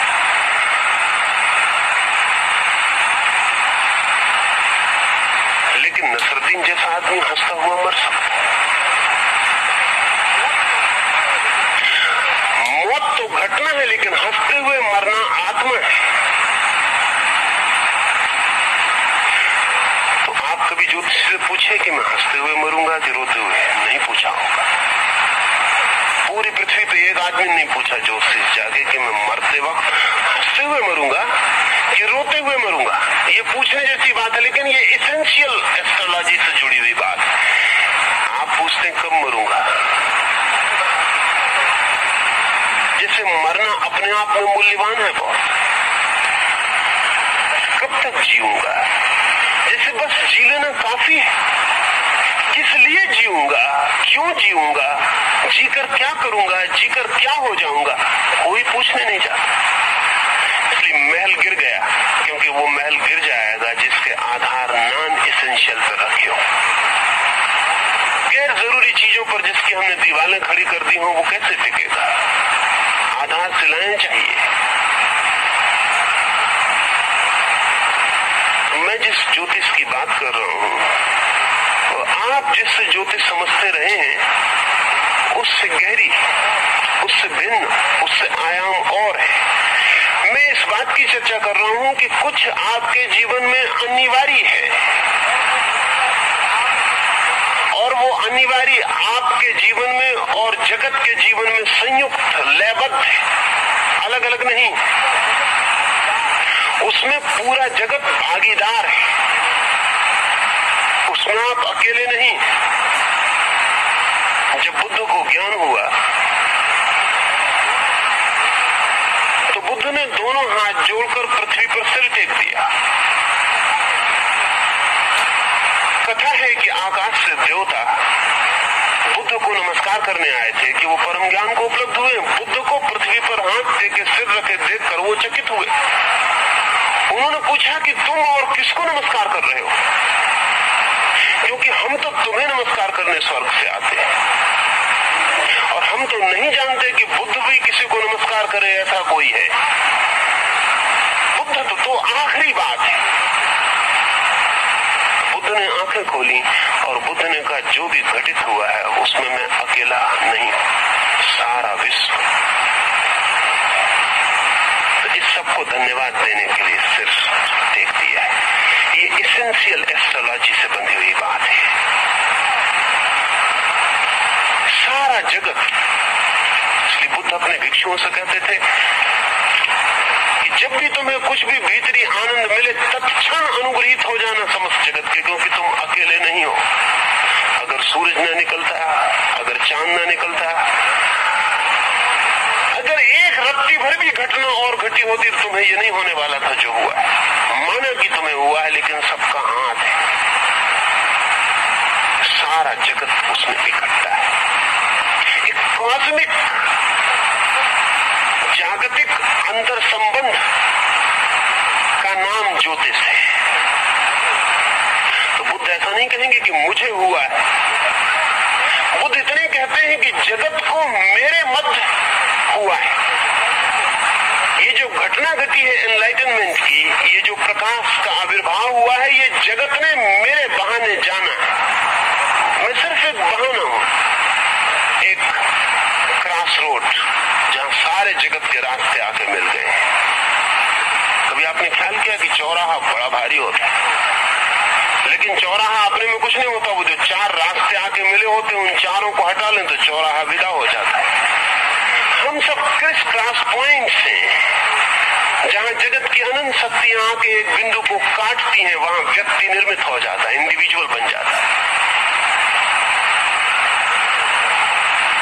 तो वो जो सारभूत ज्योतिष है, उसका अर्थ केवल इतना ही है कि हम अलग नहीं हैं, एक उस एक ब्रह्म के साथ, उस एक ब्रह्मांड के साथ है, और प्रत्येक घटना भागीदार है।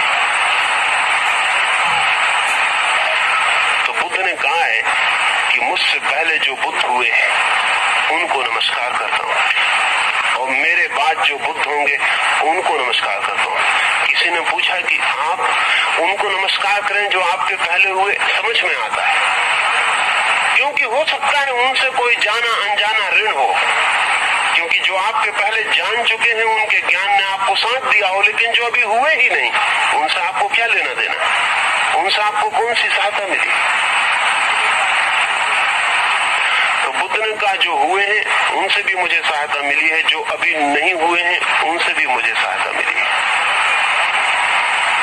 क्योंकि जहां मैं खड़ा हूं वहां अतीत और भविष्य एक हो गए हैं।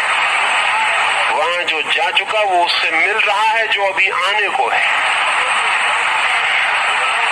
वहां जो जा चुका उससे मिलन हो रहा है उसका जो अभी आने को है। वहां सूर्योदय और सूर्यास्त एक ही बिंदु पर खड़े हैं। तो मैं उन्हें भी नमस्कार करता हूं जो होंगे, उनका भी मुझ पर ऋण, क्योंकि अगर वो भविष्य में ना हो तो मैं आज ना हो सकूंगा। इसको समझना थोड़ा कठिन पड़ेगा, ये एसेंशियल एस्ट्रोलॉजी की बात। कल जो हुआ है अगर उसमें से कुछ भी खिसक जाए तो मैं ना हो सकूंगा, क्योंकि मैं एक श्रृंखला में बंधा हूं। ये समझ में आता है। अगर मेरे पिता ना हो जगत में तो मैं ना हो सकूंगा, ये समझ में आता है। क्योंकि एक कड़ी अगर विदा हो जाएगी तो मैं नहीं हो सकूंगा। अगर मेरे पिता के पिता ना हो तो मैं ना हो सकूंगा, क्योंकि कड़ी विसर्जित हो जाएगी।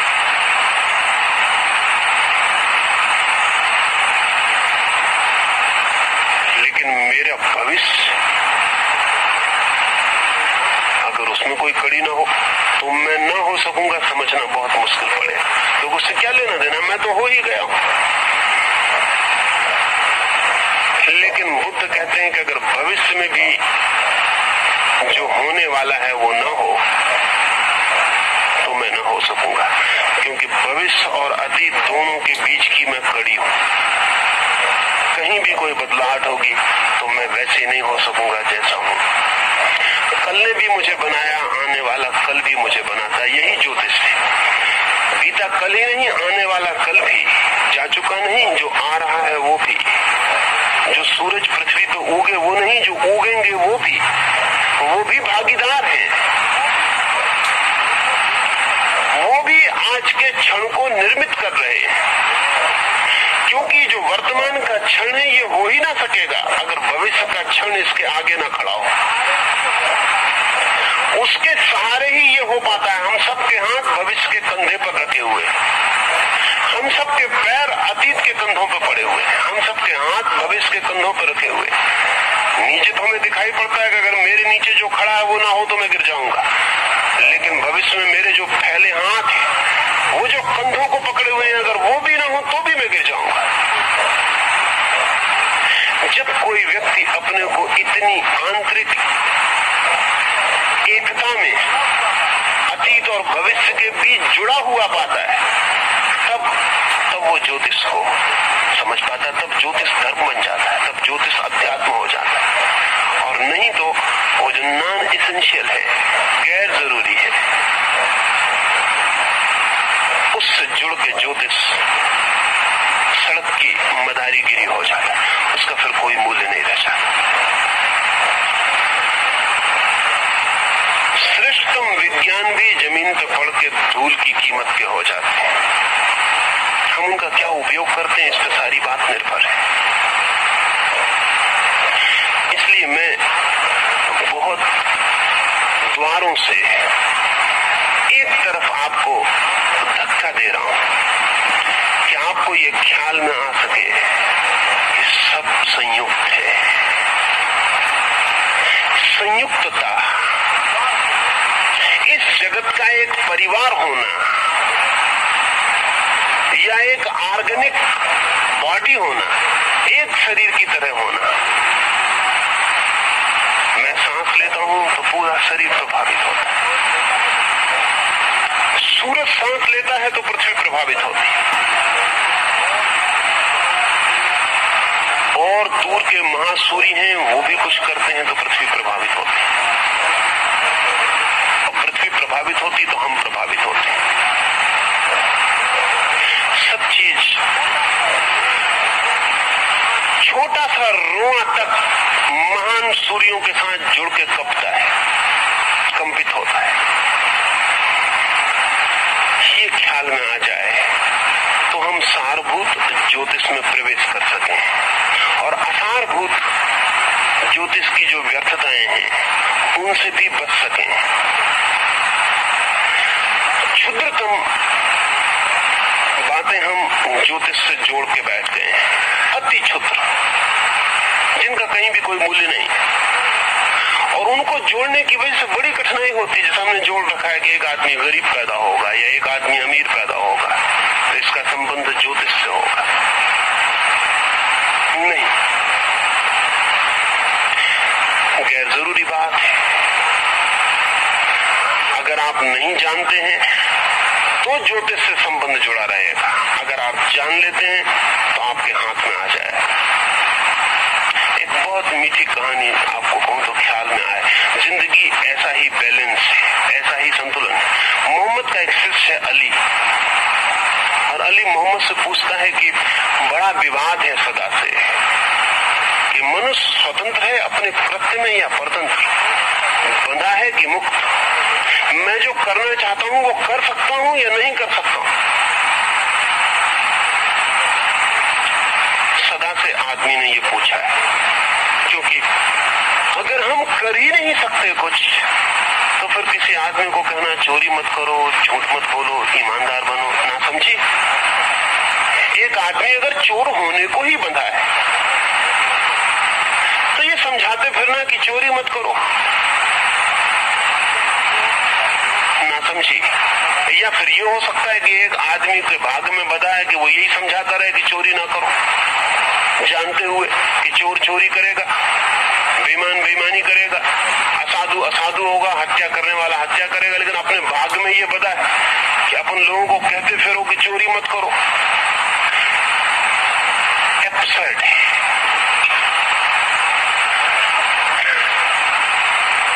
अगर सब सुनिश्चित है तो समस्त शिक्षाएं बेकार है।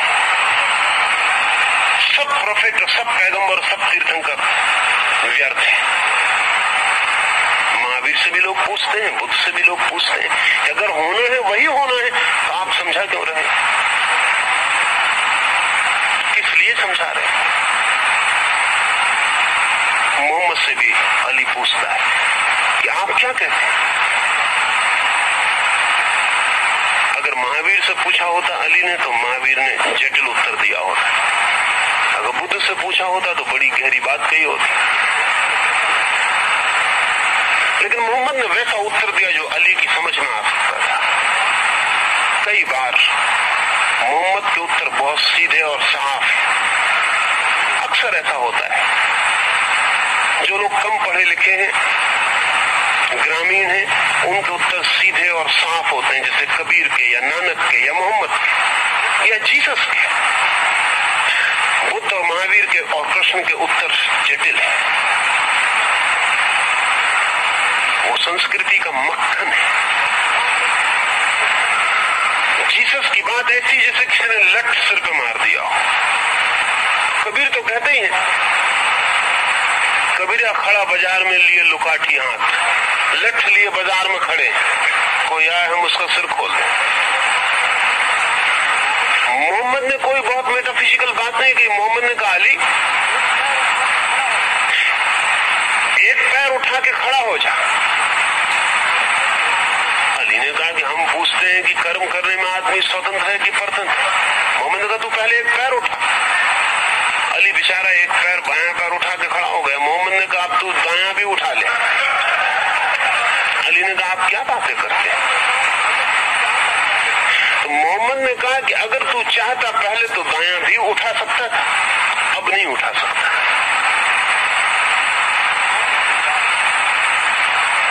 तो मोहम्मद ने कहा कि एक पैर उठाने को आदमी सदा स्वतंत्र है, लेकिन एक पैर उठाती तत्काल दूसरा पैर बंध जाता है।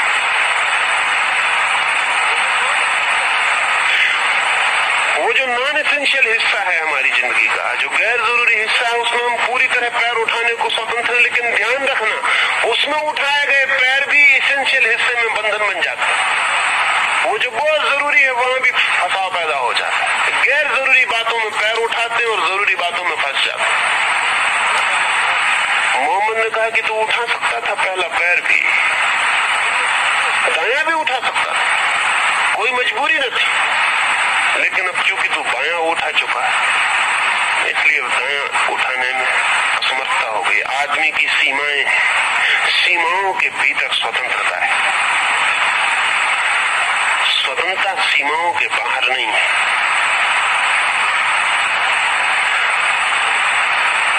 बहुत पुराना संघर्ष है आदमी के चिंतन का कि अगर आदमी पूरी तरह परतंत्र, जैसा ज्योतिषी साधारणता कहते हुए मालूम पड़ते हैं, साधारण ज्योतिषी कहते हुए मालूम पड़ते हैं सब सुनिश्चित है, जो विधि ने लिखा है वो होके रहेगा, तो फिर सारा धर्म व्यर्थ हो जाता है। और या फिर जैसा कि तथाकथित तर्कवादी, बुद्धिवादी कहते हैं कि सब स्वच्छंद है, कुछ बंधा हुआ नहीं, कुछ होने का निश्चित नहीं है, सब अनिश्चित है, तो जिंदगी एक क्यास और एक अराजकता और एक स्वच्छंदता हो जाती है। फिर तो ये भी हो सकता है कि मैं चोरी करूं और मोक्ष पा जाऊं, हत्या करूं और परमात्मा मिल जाए, क्योंकि जब कुछ भी बंधा हुआ नहीं है और किसी भी कदम से कोई दूसरा कदम बंधता नहीं है, और जब कहीं भी कोई नियम और सीमा नहीं है। मुल्ला की फिर मुझे ख्याल आती है, मुल्ला नसरुद्दीन एक मस्जिद के नीचे से गुजर रहा और एक आदमी मस्जिद से ऊपर से गिर पड़ा, नमाज या अजान पढ़ने चढ़ा था मीनार पर, ऊपर से गिर पड़ा, मुल्ला के कंधे पे गिरा, मुल्ला की कमर टूट गई। अस्पताल में मुल्ला भर्ती किए गए, उनके शिष्य उनको मिलने गए और शिष्यों ने कहा, मुल्ला इससे क्या मतलब निकलता है, how do you interpret it, इस घटना की व्याख्या क्या है, क्योंकि मुल्ला हर घटना से व्याख्या निकालता। तो मुल्ला ने कहा इससे साफ जाहिर होता है कि कर्म का और फल का कोई संबंध नहीं, कोई आदमी गिरता है किसी की कमर टूट जाती है, इसलिए अब तुम कभी सैद्धांतिक विवाद में मत पड़ना। ये बात सिद्ध होती है कि गिरे कोई कमर किसी की टूट सकती है, वो आदमी तो मजे में है, वो उसके ऊपर सवार हो गया था ऊपर, हम मर गए, न हम अजान पढ़ने चढ़े न हमने मीनार पे कोई चढ़ाव किया था, हम अपने घर लौट रहे थे, हमारा कोई संबंध ही ना था। इसलिए मुल्ला ने कहा आज से सब सिद्धांत की बातचीत बंद, कुछ भी हो सकता है, कुछ भी हो सकता है, कोई कानून नहीं, अराजकता है। नाराज था, स्वाभाविक था, उसकी कमर टूट गई। दो विकल्प सीधे रहे, एक विकल्प तो यह है कि ज्योतिषी साधारणता, जैसे सड़क पर बैठने वाला ज्योतिषी कहता है, वो चाहे गरीब आदमी का ज्योतिषी हो और चाहे मुरारजी देसाई का ज्योतिषी हो, इससे कोई फर्क नहीं पड़ता, वो सड़क छापी है ज्योतिषी, जिससे कोई नॉन एसेंशियल पूछने जाता है कि इलेक्शन में जीतेंगे कि हार जाएंगे, जैसे कि आपके इलेक्शन से चांदारों का कोई लेना देना। वो कहता है सब बंधा हुआ है, कुछ इंच भर यहां वहां नहीं हो सकता, वो भी गलत कहता है। और दूसरी तरफ तर्कवादी है, बुद्धिवादी है, वो कहता है किसी चीज का कोई संबंध नहीं, कुछ भी घट रहा है संयोग है, चांस, कोइंसिडेंस है, संयोग है, यहाँ कोई नियम नहीं है, सब अराजकता है। वो भी गलत कहता है, यहाँ नियम है, क्योंकि वो बुद्धिवादी कभी बुद्ध की तरह आनंद से भरा हुआ नहीं मिलता। वो बुद्धिवादी धर्म और ईश्वर को और आत्मा को तर्क से इंकार तो कर लेता है, लेकिन कभी महावीर की प्रसन्नता को उपलब्ध नहीं होता।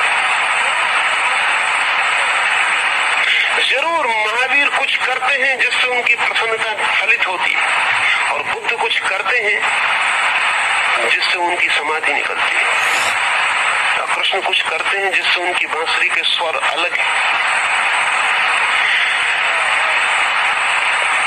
स्थिति तीसरी है, और तीसरी स्थिति यह है कि जो बिल्कुल सारभूत है, जो अंतरतम है, वो बिल्कुल सुनिश्चित है।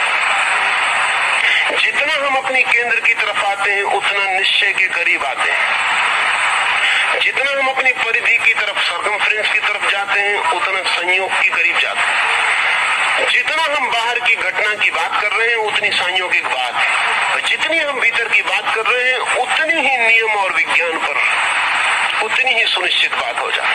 दोनों के बीच में भी जगह है जहां बहुत रूपांतर होते हैं, जहां जानने वाला आदमी विकल्प चुन लेता है, नहीं जानने वाला अंधेरे में वही चुन लेता है जो भाग्य, जो अंधेरा, जो संयोग उसको पकड़ा देता है। 3 बातें हुई।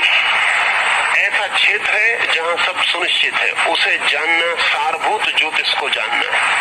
ऐसा क्षेत्र है जहां सब अनिश्चित है, उसे जानना व्यवहारिक जगत को जानना है। और ऐसा क्षेत्र है जो दोनों के बीच में है, उसे जानकर आदमी जो नहीं होना चाहिए उससे बच जाता है, जो होना चाहिए उसे कर लेता है। और अगर परिधि पर और परिधि और केंद्र के मध्य में आदमी इस भांति जिए कि केंद्र पर पहुंच पाए तो उसकी जीवन की यात्रा धार्मिक हो जाती है। और अगर इस भांति जिए कि केंद्र पर कभी न पहुंच पाए तो उसके जीवन की यात्रा अधार्मिक हो जाती है। जैसे एक आदमी चोरी करने खड़ा है, चोरी करना कोई नियति नहीं है, चोरी करनी ही पड़ेगी ऐसा कोई सवाल नहीं है। स्वतंत्रता पूरी मौजूद है। हाँ, करने के बाद एक पैर उठ जाएगा, दूसरा पैर फंस जाएगा, करने के बाद न करना मुश्किल हो जाए, करने के बाद बचना मुश्किल हो जाए। किए हुए का सारा प्रभाव व्यक्तित्व को ग्रसित कर लेगा। लेकिन जब तक नहीं किया है तब तक विकल्प मौजूद है। हाँ और ना के बीच में आदमी का चित्त डोल रहा है। अगर वो ना कर दे तो केंद्र की तरफ आ जाएगा, अगर वो हाँ कर दे तो परिधि पर चला जाएगा। वो जो मध्य में है चुनाव, वहां अगर वो गलत को चुन ले तो परिधि पर फेंक दिया जाता है, और अगर सही को चुन ले तो केंद्र की तरफ आ जाता है। तो उस ज्योतिष की तरफ जो हमारे जीवन का सारभूत है। कुछ बातें मैंने कही, आज मैंने एक बात आपसे कही और वो ये है कि सूर्य के हम फैले हुए हाथ, सूर्य से जन्मती है पृथ्वी, पृथ्वी से जन्मते हैं हम अलग नहीं हैं, हम जुड़े हैं। हम सूर्य की ही दूर तक फैली हुई शाखाएं और पत्ते। सूर्य की जड़ों में जो होता है वो हमारे पत्तों के रोए रोए रेसे रेसे तक फैल जाता है और कंपित कर जाता है।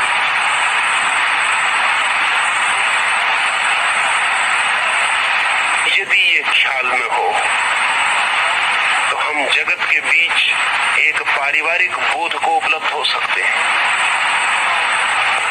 तब हमें स्वयं की अस्मिता और अहंकार में जीने का कोई प्रयोजन नहीं। और ज्योतिष की सबसे बड़ी चोट अहंकार पर है। अगर ज्योतिष सही है तो अहंकार गलत है, ऐसा समझे। और अगर ज्योतिष गलत है तो फिर अहंकार के अतिरिक्त कुछ सही होने को नहीं बचता। अगर ज्योतिष सही है तो जगत सही है और मैं गलत हूं, अकेले की तरह। जगत का एक टुकड़ा ही, एक हिस्सा ही, और कितना नाचीज टुकड़ा जिसकी कोई गणना भी नहीं हो सकती। अगर ज्योतिष सही है तो मैं नहीं हूं, शक्तियों का एक प्रवाह है, उसी में एक छोटी लहर में हूं, किसी बड़ी लहर पर सवार। कभी कभी भ्रम पैदा हो जाता है कि मैं भी हूं। वो बड़ी लहर ख्याल नहीं रह जाता, वो बड़ी लहर भी किसी सागर पर सवार है, उसका तो बिल्कुल ख्याल नहीं रह जाता। नीचे से सागर हाथ अलग कर लेता है, बड़ी लहर बिखरने लगती है, बड़ी लहर बिखरती है, मैं खो जाता हूं। अकारण दुख ले लेता हूं कि मिट रहा हूं, क्योंकि अकारण मैंने सुख लिया था कि हूं। अगर उसी वक्त देख लेता कि मैं नहीं हूं, बड़ी लहर है, बड़ा सागर है, सागर की मर्जी उठता हूं, सागर की मर्जी खो जाता हूं। अगर ऐसी भावदशा बन जाती कि अनंत की मर्जी का मैं एक हिस्सा हूं तो कोई दुख न था।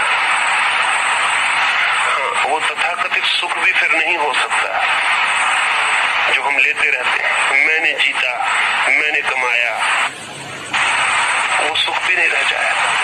वो दुख भी नहीं रह जाएगा कि मैं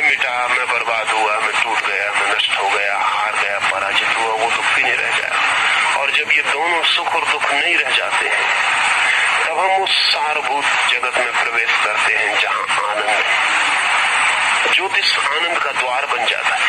अगर हम ऐसा देखें कि वो हमारी अस्मिता को गलाता है, हमारे अहंकार को बिखेरता है, हमारी ईगो को हटा देता है। लेकिन जब हम बाजार में सड़क पर ज्योतिषी के पास जाते हैं तो अपने अहंकार की सुरक्षा के लिए पूछने की घाटा तो नहीं लगेगा।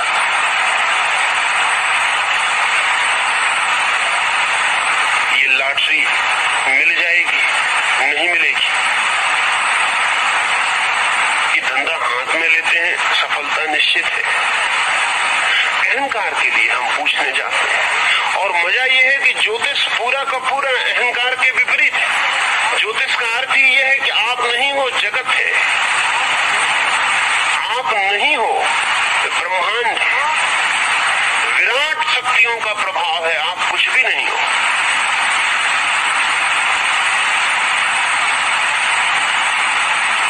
इस ज्योतिष की तरफ ख्याल आए और तभी आ सकता है जब हम इस विराट जगत के बीच अपने को एक हिस्से की तरह देखें। इसलिए मैंने कहा कि सूर्य से किस भांति सारा का सारा संयुक्त और जुड़ा हुआ है। अगर सूर्य से हमें पता चल जाए कि हम जुड़े हुए हैं, तो फिर हमको पता चलेगा कि सूर्य और महासूर्यों से जुड़ा हुआ है। कोई 4 अरब सूर्य हैं और वैज्ञानिक कहते हैं कि इन सभी सूर्यों का जन्म किसी महासूर्य से हुआ है।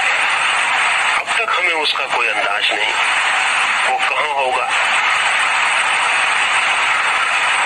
जैसे पृथ्वी अपनी कील पर घूमती है और साथ ही सूरज का चक्कर लगाती है, ऐसे ही सूरज अपनी कील पर घूमता है और किसी बिंदु का चक्कर लगा रहा है। उस बिंदु का ठीक ठीक पता नहीं वो बिंदु क्या है जिसका सूरज चक्कर लगा रहा है।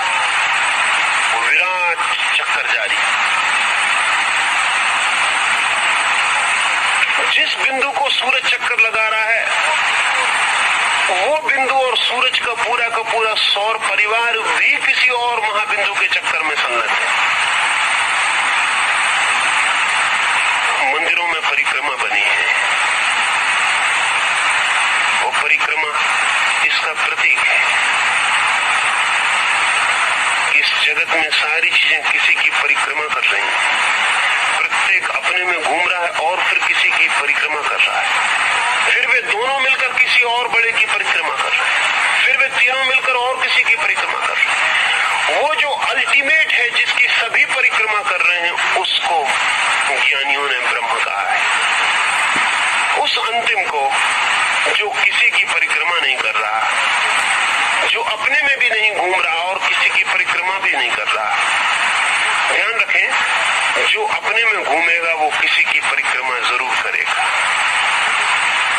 जो अपने में भी नहीं घूमेगा वो फिर किसी की परिक्रमा नहीं करता। वो शून्य और शांत है। वो धुरी, वो कील जिसका सारा ब्रह्मांड घूम रहा है, जिससे सारा ब्रह्मांड फैलता है और सिकुड़ता है। हिंदुओं ने तो सोचा है कि जैसे कली फूल बनती है फिर बिखर जाती है, ऐसे ही पूरा जगत खिलता है, फैलता है, एक्सपेंड होता है, फिर प्रलय को उपलब्ध हो जाता है। जैसे दिन होता है और रात होती है, ऐसे ही सारा जगत का दिन है और फिर सारे जगत की रात हो जाती है। जैसे मैंने कहा कि 11 वर्ष की एक लय, 90 वर्ष की एक लय, ऐसा हिंदू विचार का ख्याल है कि अरबों खरबों वर्ष की भी एक लय। उस लय में जगत उठता है, जवान होता है, पृथ्वियां पैदा होती हैं, चांद तारे फैलते हैं, बस्तियां लोग जन्मते हैं, करोड़ों करोड़ों प्राणी पैदा होते हैं और कोई एक अकेली पृथ्वी पर हो जाते हैं, ऐसा नहीं। अब वैज्ञानिक कहते हैं कि कम से कम 50,000 ग्रहों पर जीवन होना चाहिए, कम से कम।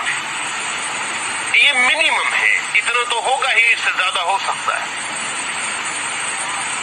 इतने बड़े विराट जगत में अकेली पृथ्वी पर जीवन हो, ये संभव नहीं मालूम होता। 50,000 ग्रहों पर 50,000 पृथ्वियों पर जीवन है, अनंत फैलाव है, फिर सब सिकुड़ जाता है।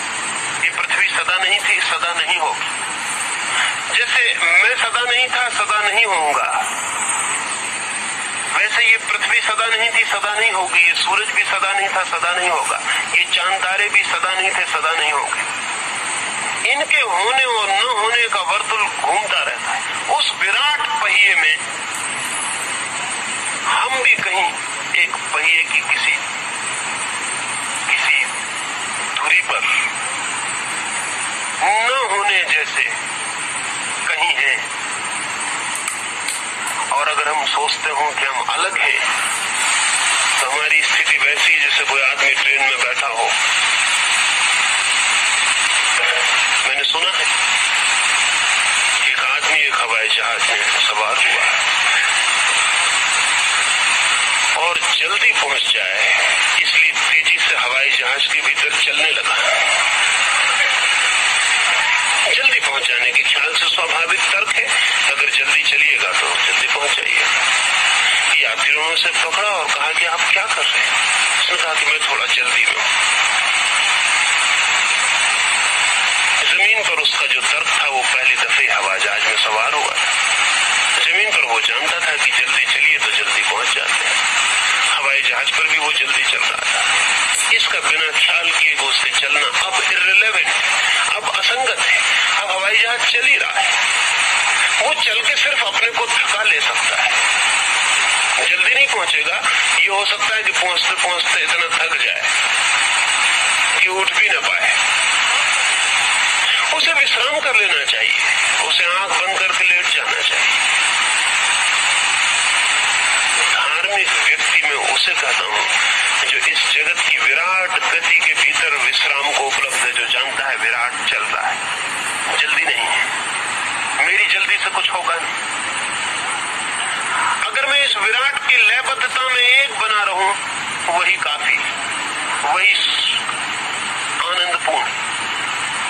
ज्योतिष के लिए मैं इसीलिए आपसे इतनी बातें कहा हूं। ये ख्याल में आ जाए तो ज्योतिष आपके लिए अध्यात्म का द्वार सिद्ध हो सकता है।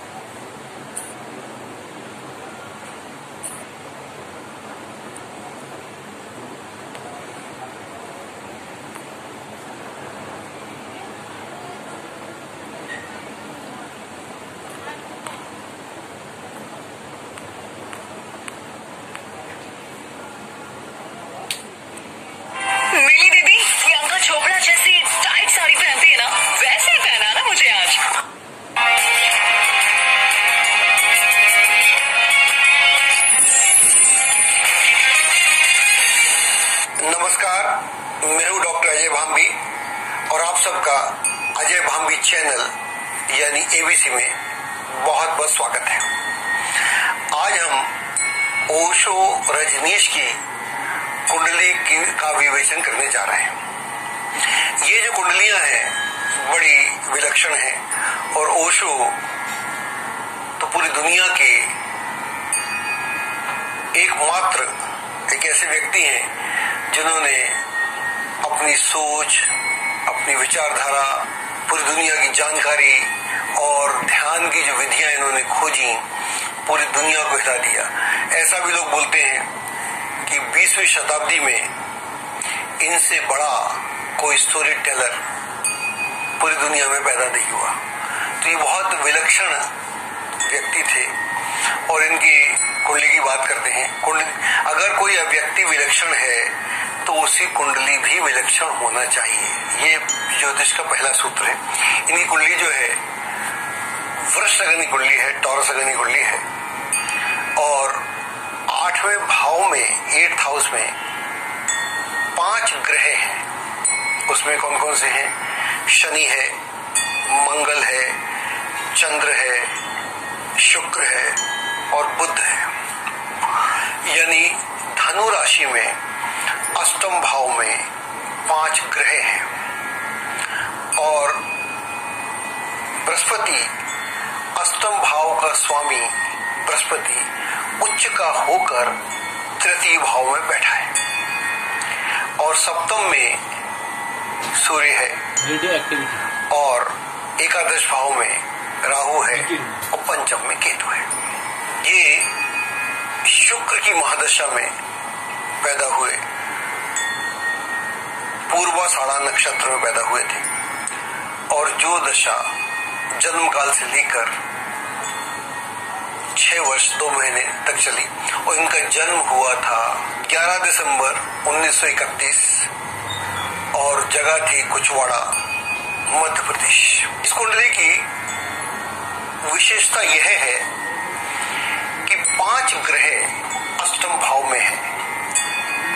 तो यह जो 5 ग्रह हैं अष्टम भाव में मिलके एक योग बनाते हैं जिसे हम बोलते हैं प्रवज्र राजयोग।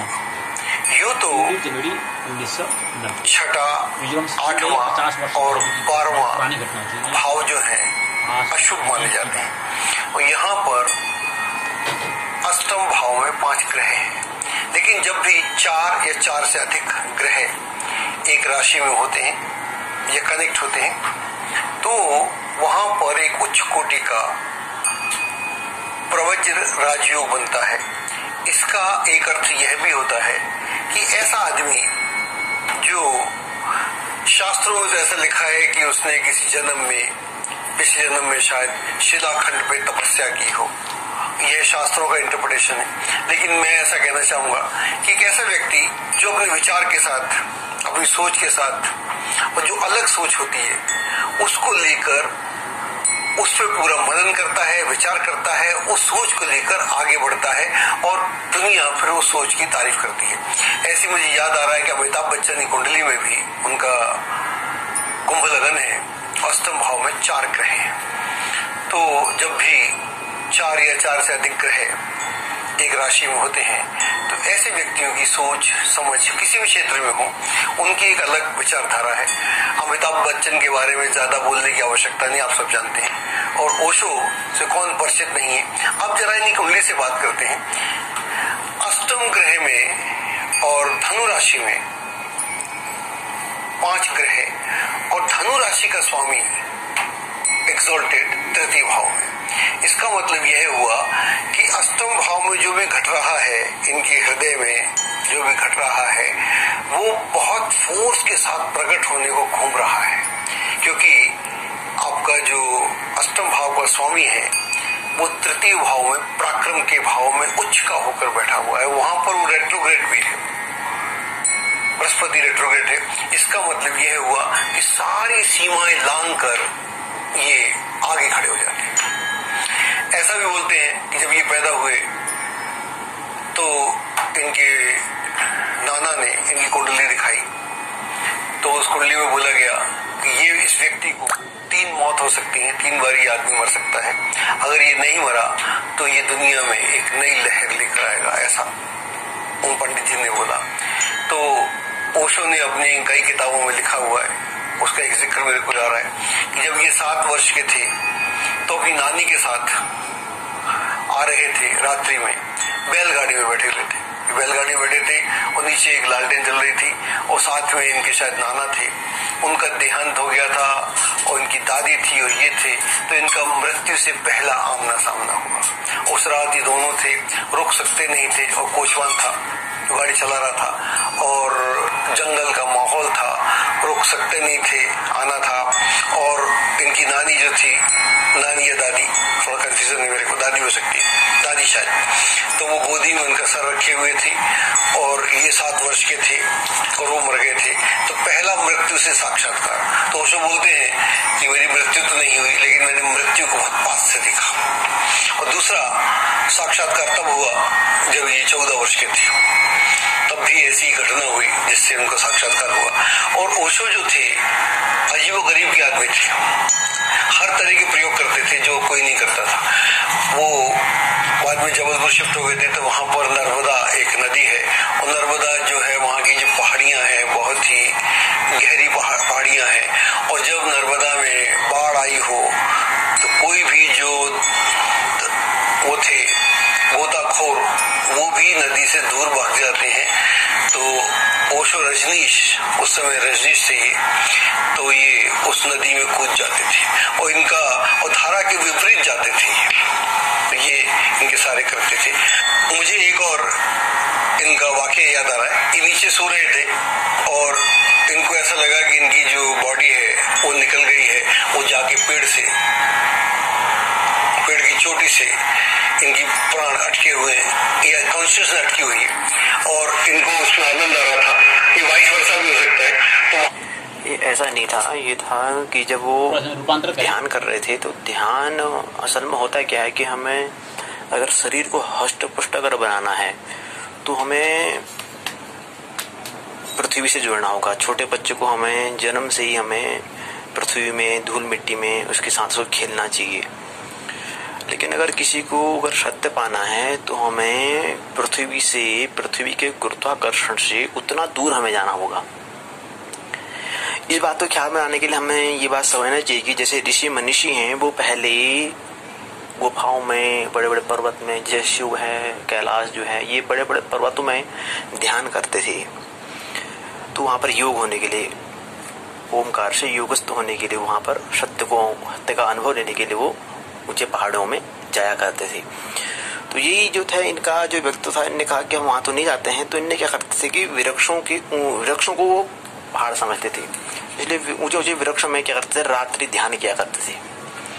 तो जब ध्यान करते हैं तो ध्यान करते एकाएक इतने ध्यान में और इतने तल्लीन हो जाते हैं कि रातों तक ध्यान किया करते थे। तो रात में भी जब उन्होंने ध्यान किया, ध्यान करते करते इतने अपने केंद्र में आगे थे, बाहर निकल जाते थे परिधि से होते हुए हमारा अस्त्र जितना भी है, अस्त्र में जो कुछ भी है उसमें 7 शरीर 7 चक्र होते हैं। पहला शरीर हमारा स्थूल होता है, दूसरा हमारा भाव शरीर, तीसरा हमारा सूक्ष्म शरीर, चौथा हमारा मनस, पांचवा हमारा आत्मा, छठा हमारा ब्रह्म, सातवां हमारा शून्य शरीर निर्वाण काया इसको बोलते हैं। तो अस्तित्व में 7 शरीर और 7 चक्र होते हैं योग की भाषा में। और योग क्या है, इससे पहले 7 इस तरह से हमारा 7 मंजिला भवन भी है।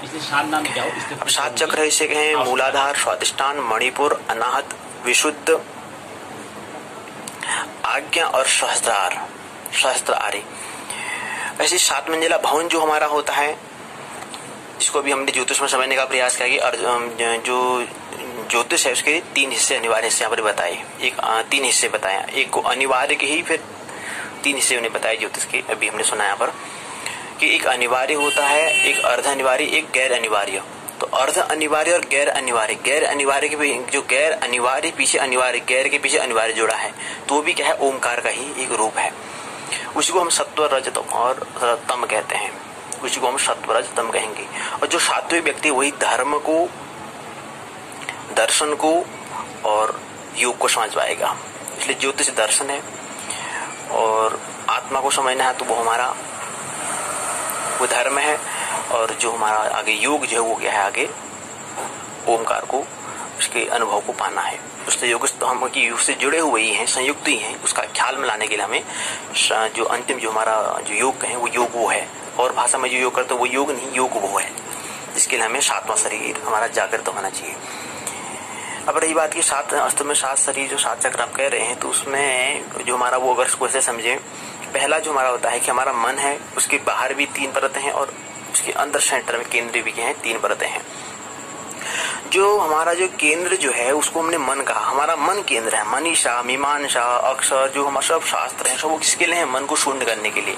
इसको मंत्र तंत्र यंत्र। तो केंद्र की ओर जो हमारा तंत्र होता है, विज्ञान भैरव तंत्र इत्यादि तंत्र में जो देखते हैं, ज्योतिष का भी हिस्सा है, उसको बाकी हम आधुनिक हिसाब से भी देख सकते हैं। और जो मैंने देखा कि उसमें जो सिद्धांत और तंत्र संहिता और आगे फिर फलित ज्योतिष हो रहा इत्यादि जो 3 हिस्से यहाँ पर भी होते हैं, जो शास्त्रों की दृष्टि से वो भी देखा हमें, और ये हमने दर्शन की दृष्टि से देखा।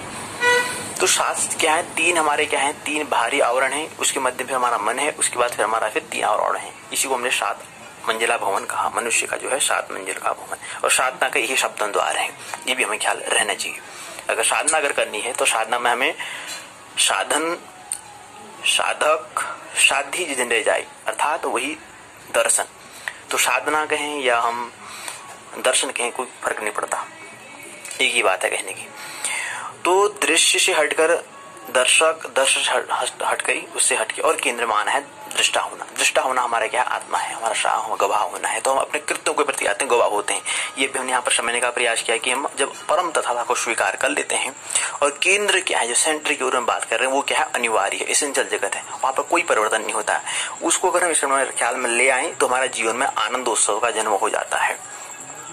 और मध्य में जो हमारे क्या है, वही आत्मा, महात्मा और परमात्मा को दिखाता है। वही हमारा क्या है, कॉन्शियसनेस के बाद सुपर कॉन्शियसनेस, कलेक्टिव कॉन्शियसनेस और कॉस्मिक कॉन्शियसनेस उसको दिखाता है।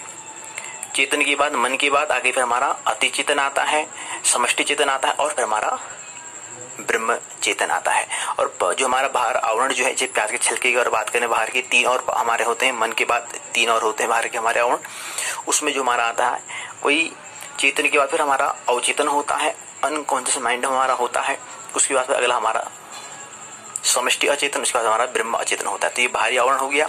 इसी को उनने अभी हमने समझने का प्रयास किया।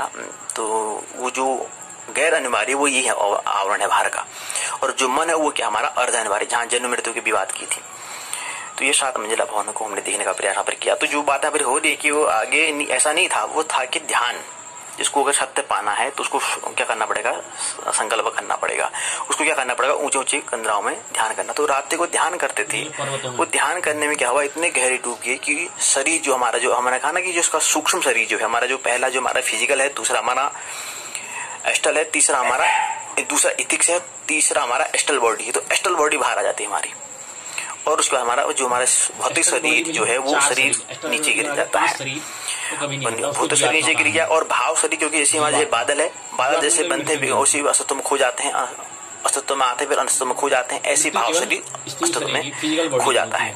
तो भौतिक शरीर हमारा फिर देखते हैं क्या होता है, संतान घाट इत्यादि, उसका हम दाह संस्कार करते हैं, वो संस्कार देखते हैं अंत्येष्टि संस्कार में आता है।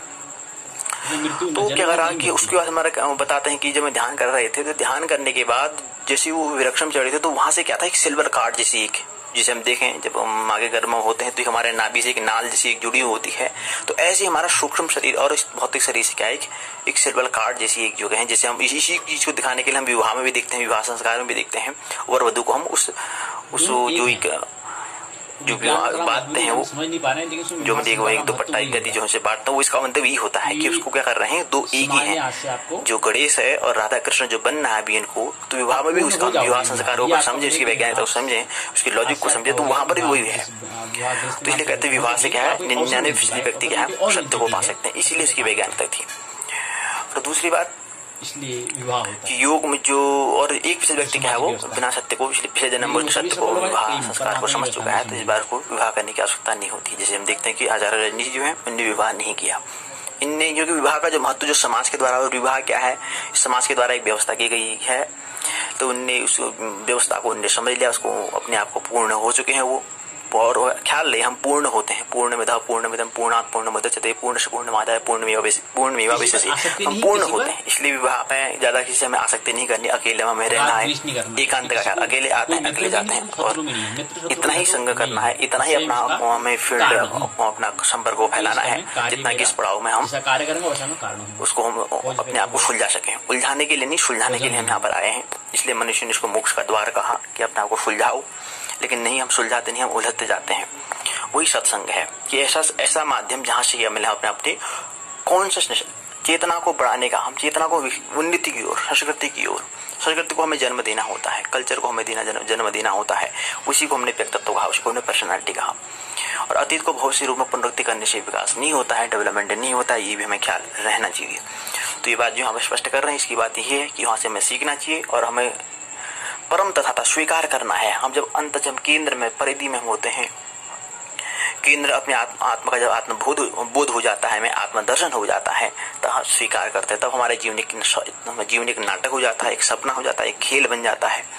और खेल का विवाह की विवाह में ही कि कृष्ण और राधा का विक्रम देख किया है, धारा का जो है अधर से होकर ऊर्ध्व होता है और कृष्ण हमारा साक्षी होना है, तो उस दिन हमारा जीवन एक रासलीला होता है, ये हम समझते हैं। कृष्ण के व्यक्तित्व से देखते हैं और ऐसे राम के व्यक्तित्व से भी हमें समझना चाहिए और विवाह का महत्व को हमें विशेष समझना है। हम ऐसे यहाँ पर नहीं आए हैं, विशेष हमारे पिछले जन्म में कुछ हमारा विशेष कर्तव्य है, विशेष कर्म है, जिसके कारण यहाँ पर हम हैं।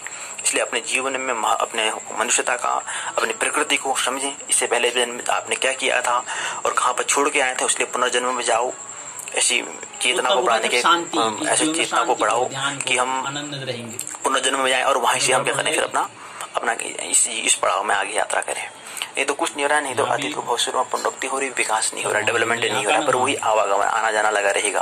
84 करोड़ योनियां होती हैं, करोड़ों योनियां होती हैं, उसी में हम आवागमन में लगे रहेंगे। इसलिए क्या करना है, कम संपर्क करना है। इसलिए ब्रह्मचर्य गृहस्थ वानप्रस्थ संन्यास वर्ण का, ब्राह्मण क्षत्रिय वैश्य और आश्रम का वर्णाश्रम की वैज्ञानिकता को भी हमें समझना है, संस्कृत को हमें समझना है, प्रकृति को हमें समझना है। विकृति की ओर नहीं, एक पशुवत योनि होती है, एक अधो की ओर यात्रा होती है, एक ऊर्ध्व की ओर यात्रा होती है।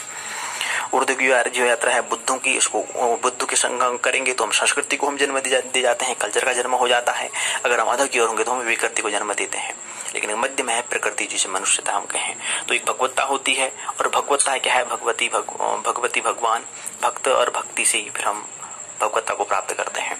तो हमें प्राप्त करना है राम और कृष्ण, हमें बुद्ध, हमें ये भविष्य में बनना होता है। तो ये बात हमें समझिए, कुछ बातें और समझ लेते हैं। तो ये बात है ध्यान करने का जो बता रहे हैं यहाँ पर, ये बात स्पष्ट ऐसे होंगी कि हमें ध्यान करना होगा और ध्यान में वही, ध्यान में ही हम क्या है, फिर हमारा दर्शन होता है। इसलिए हमने ध्यान योग कहा। और योग क्या है, ओमकार से मिल जाना, हम जुड़े हुए ही हैं का स्मरण आना ही योग है।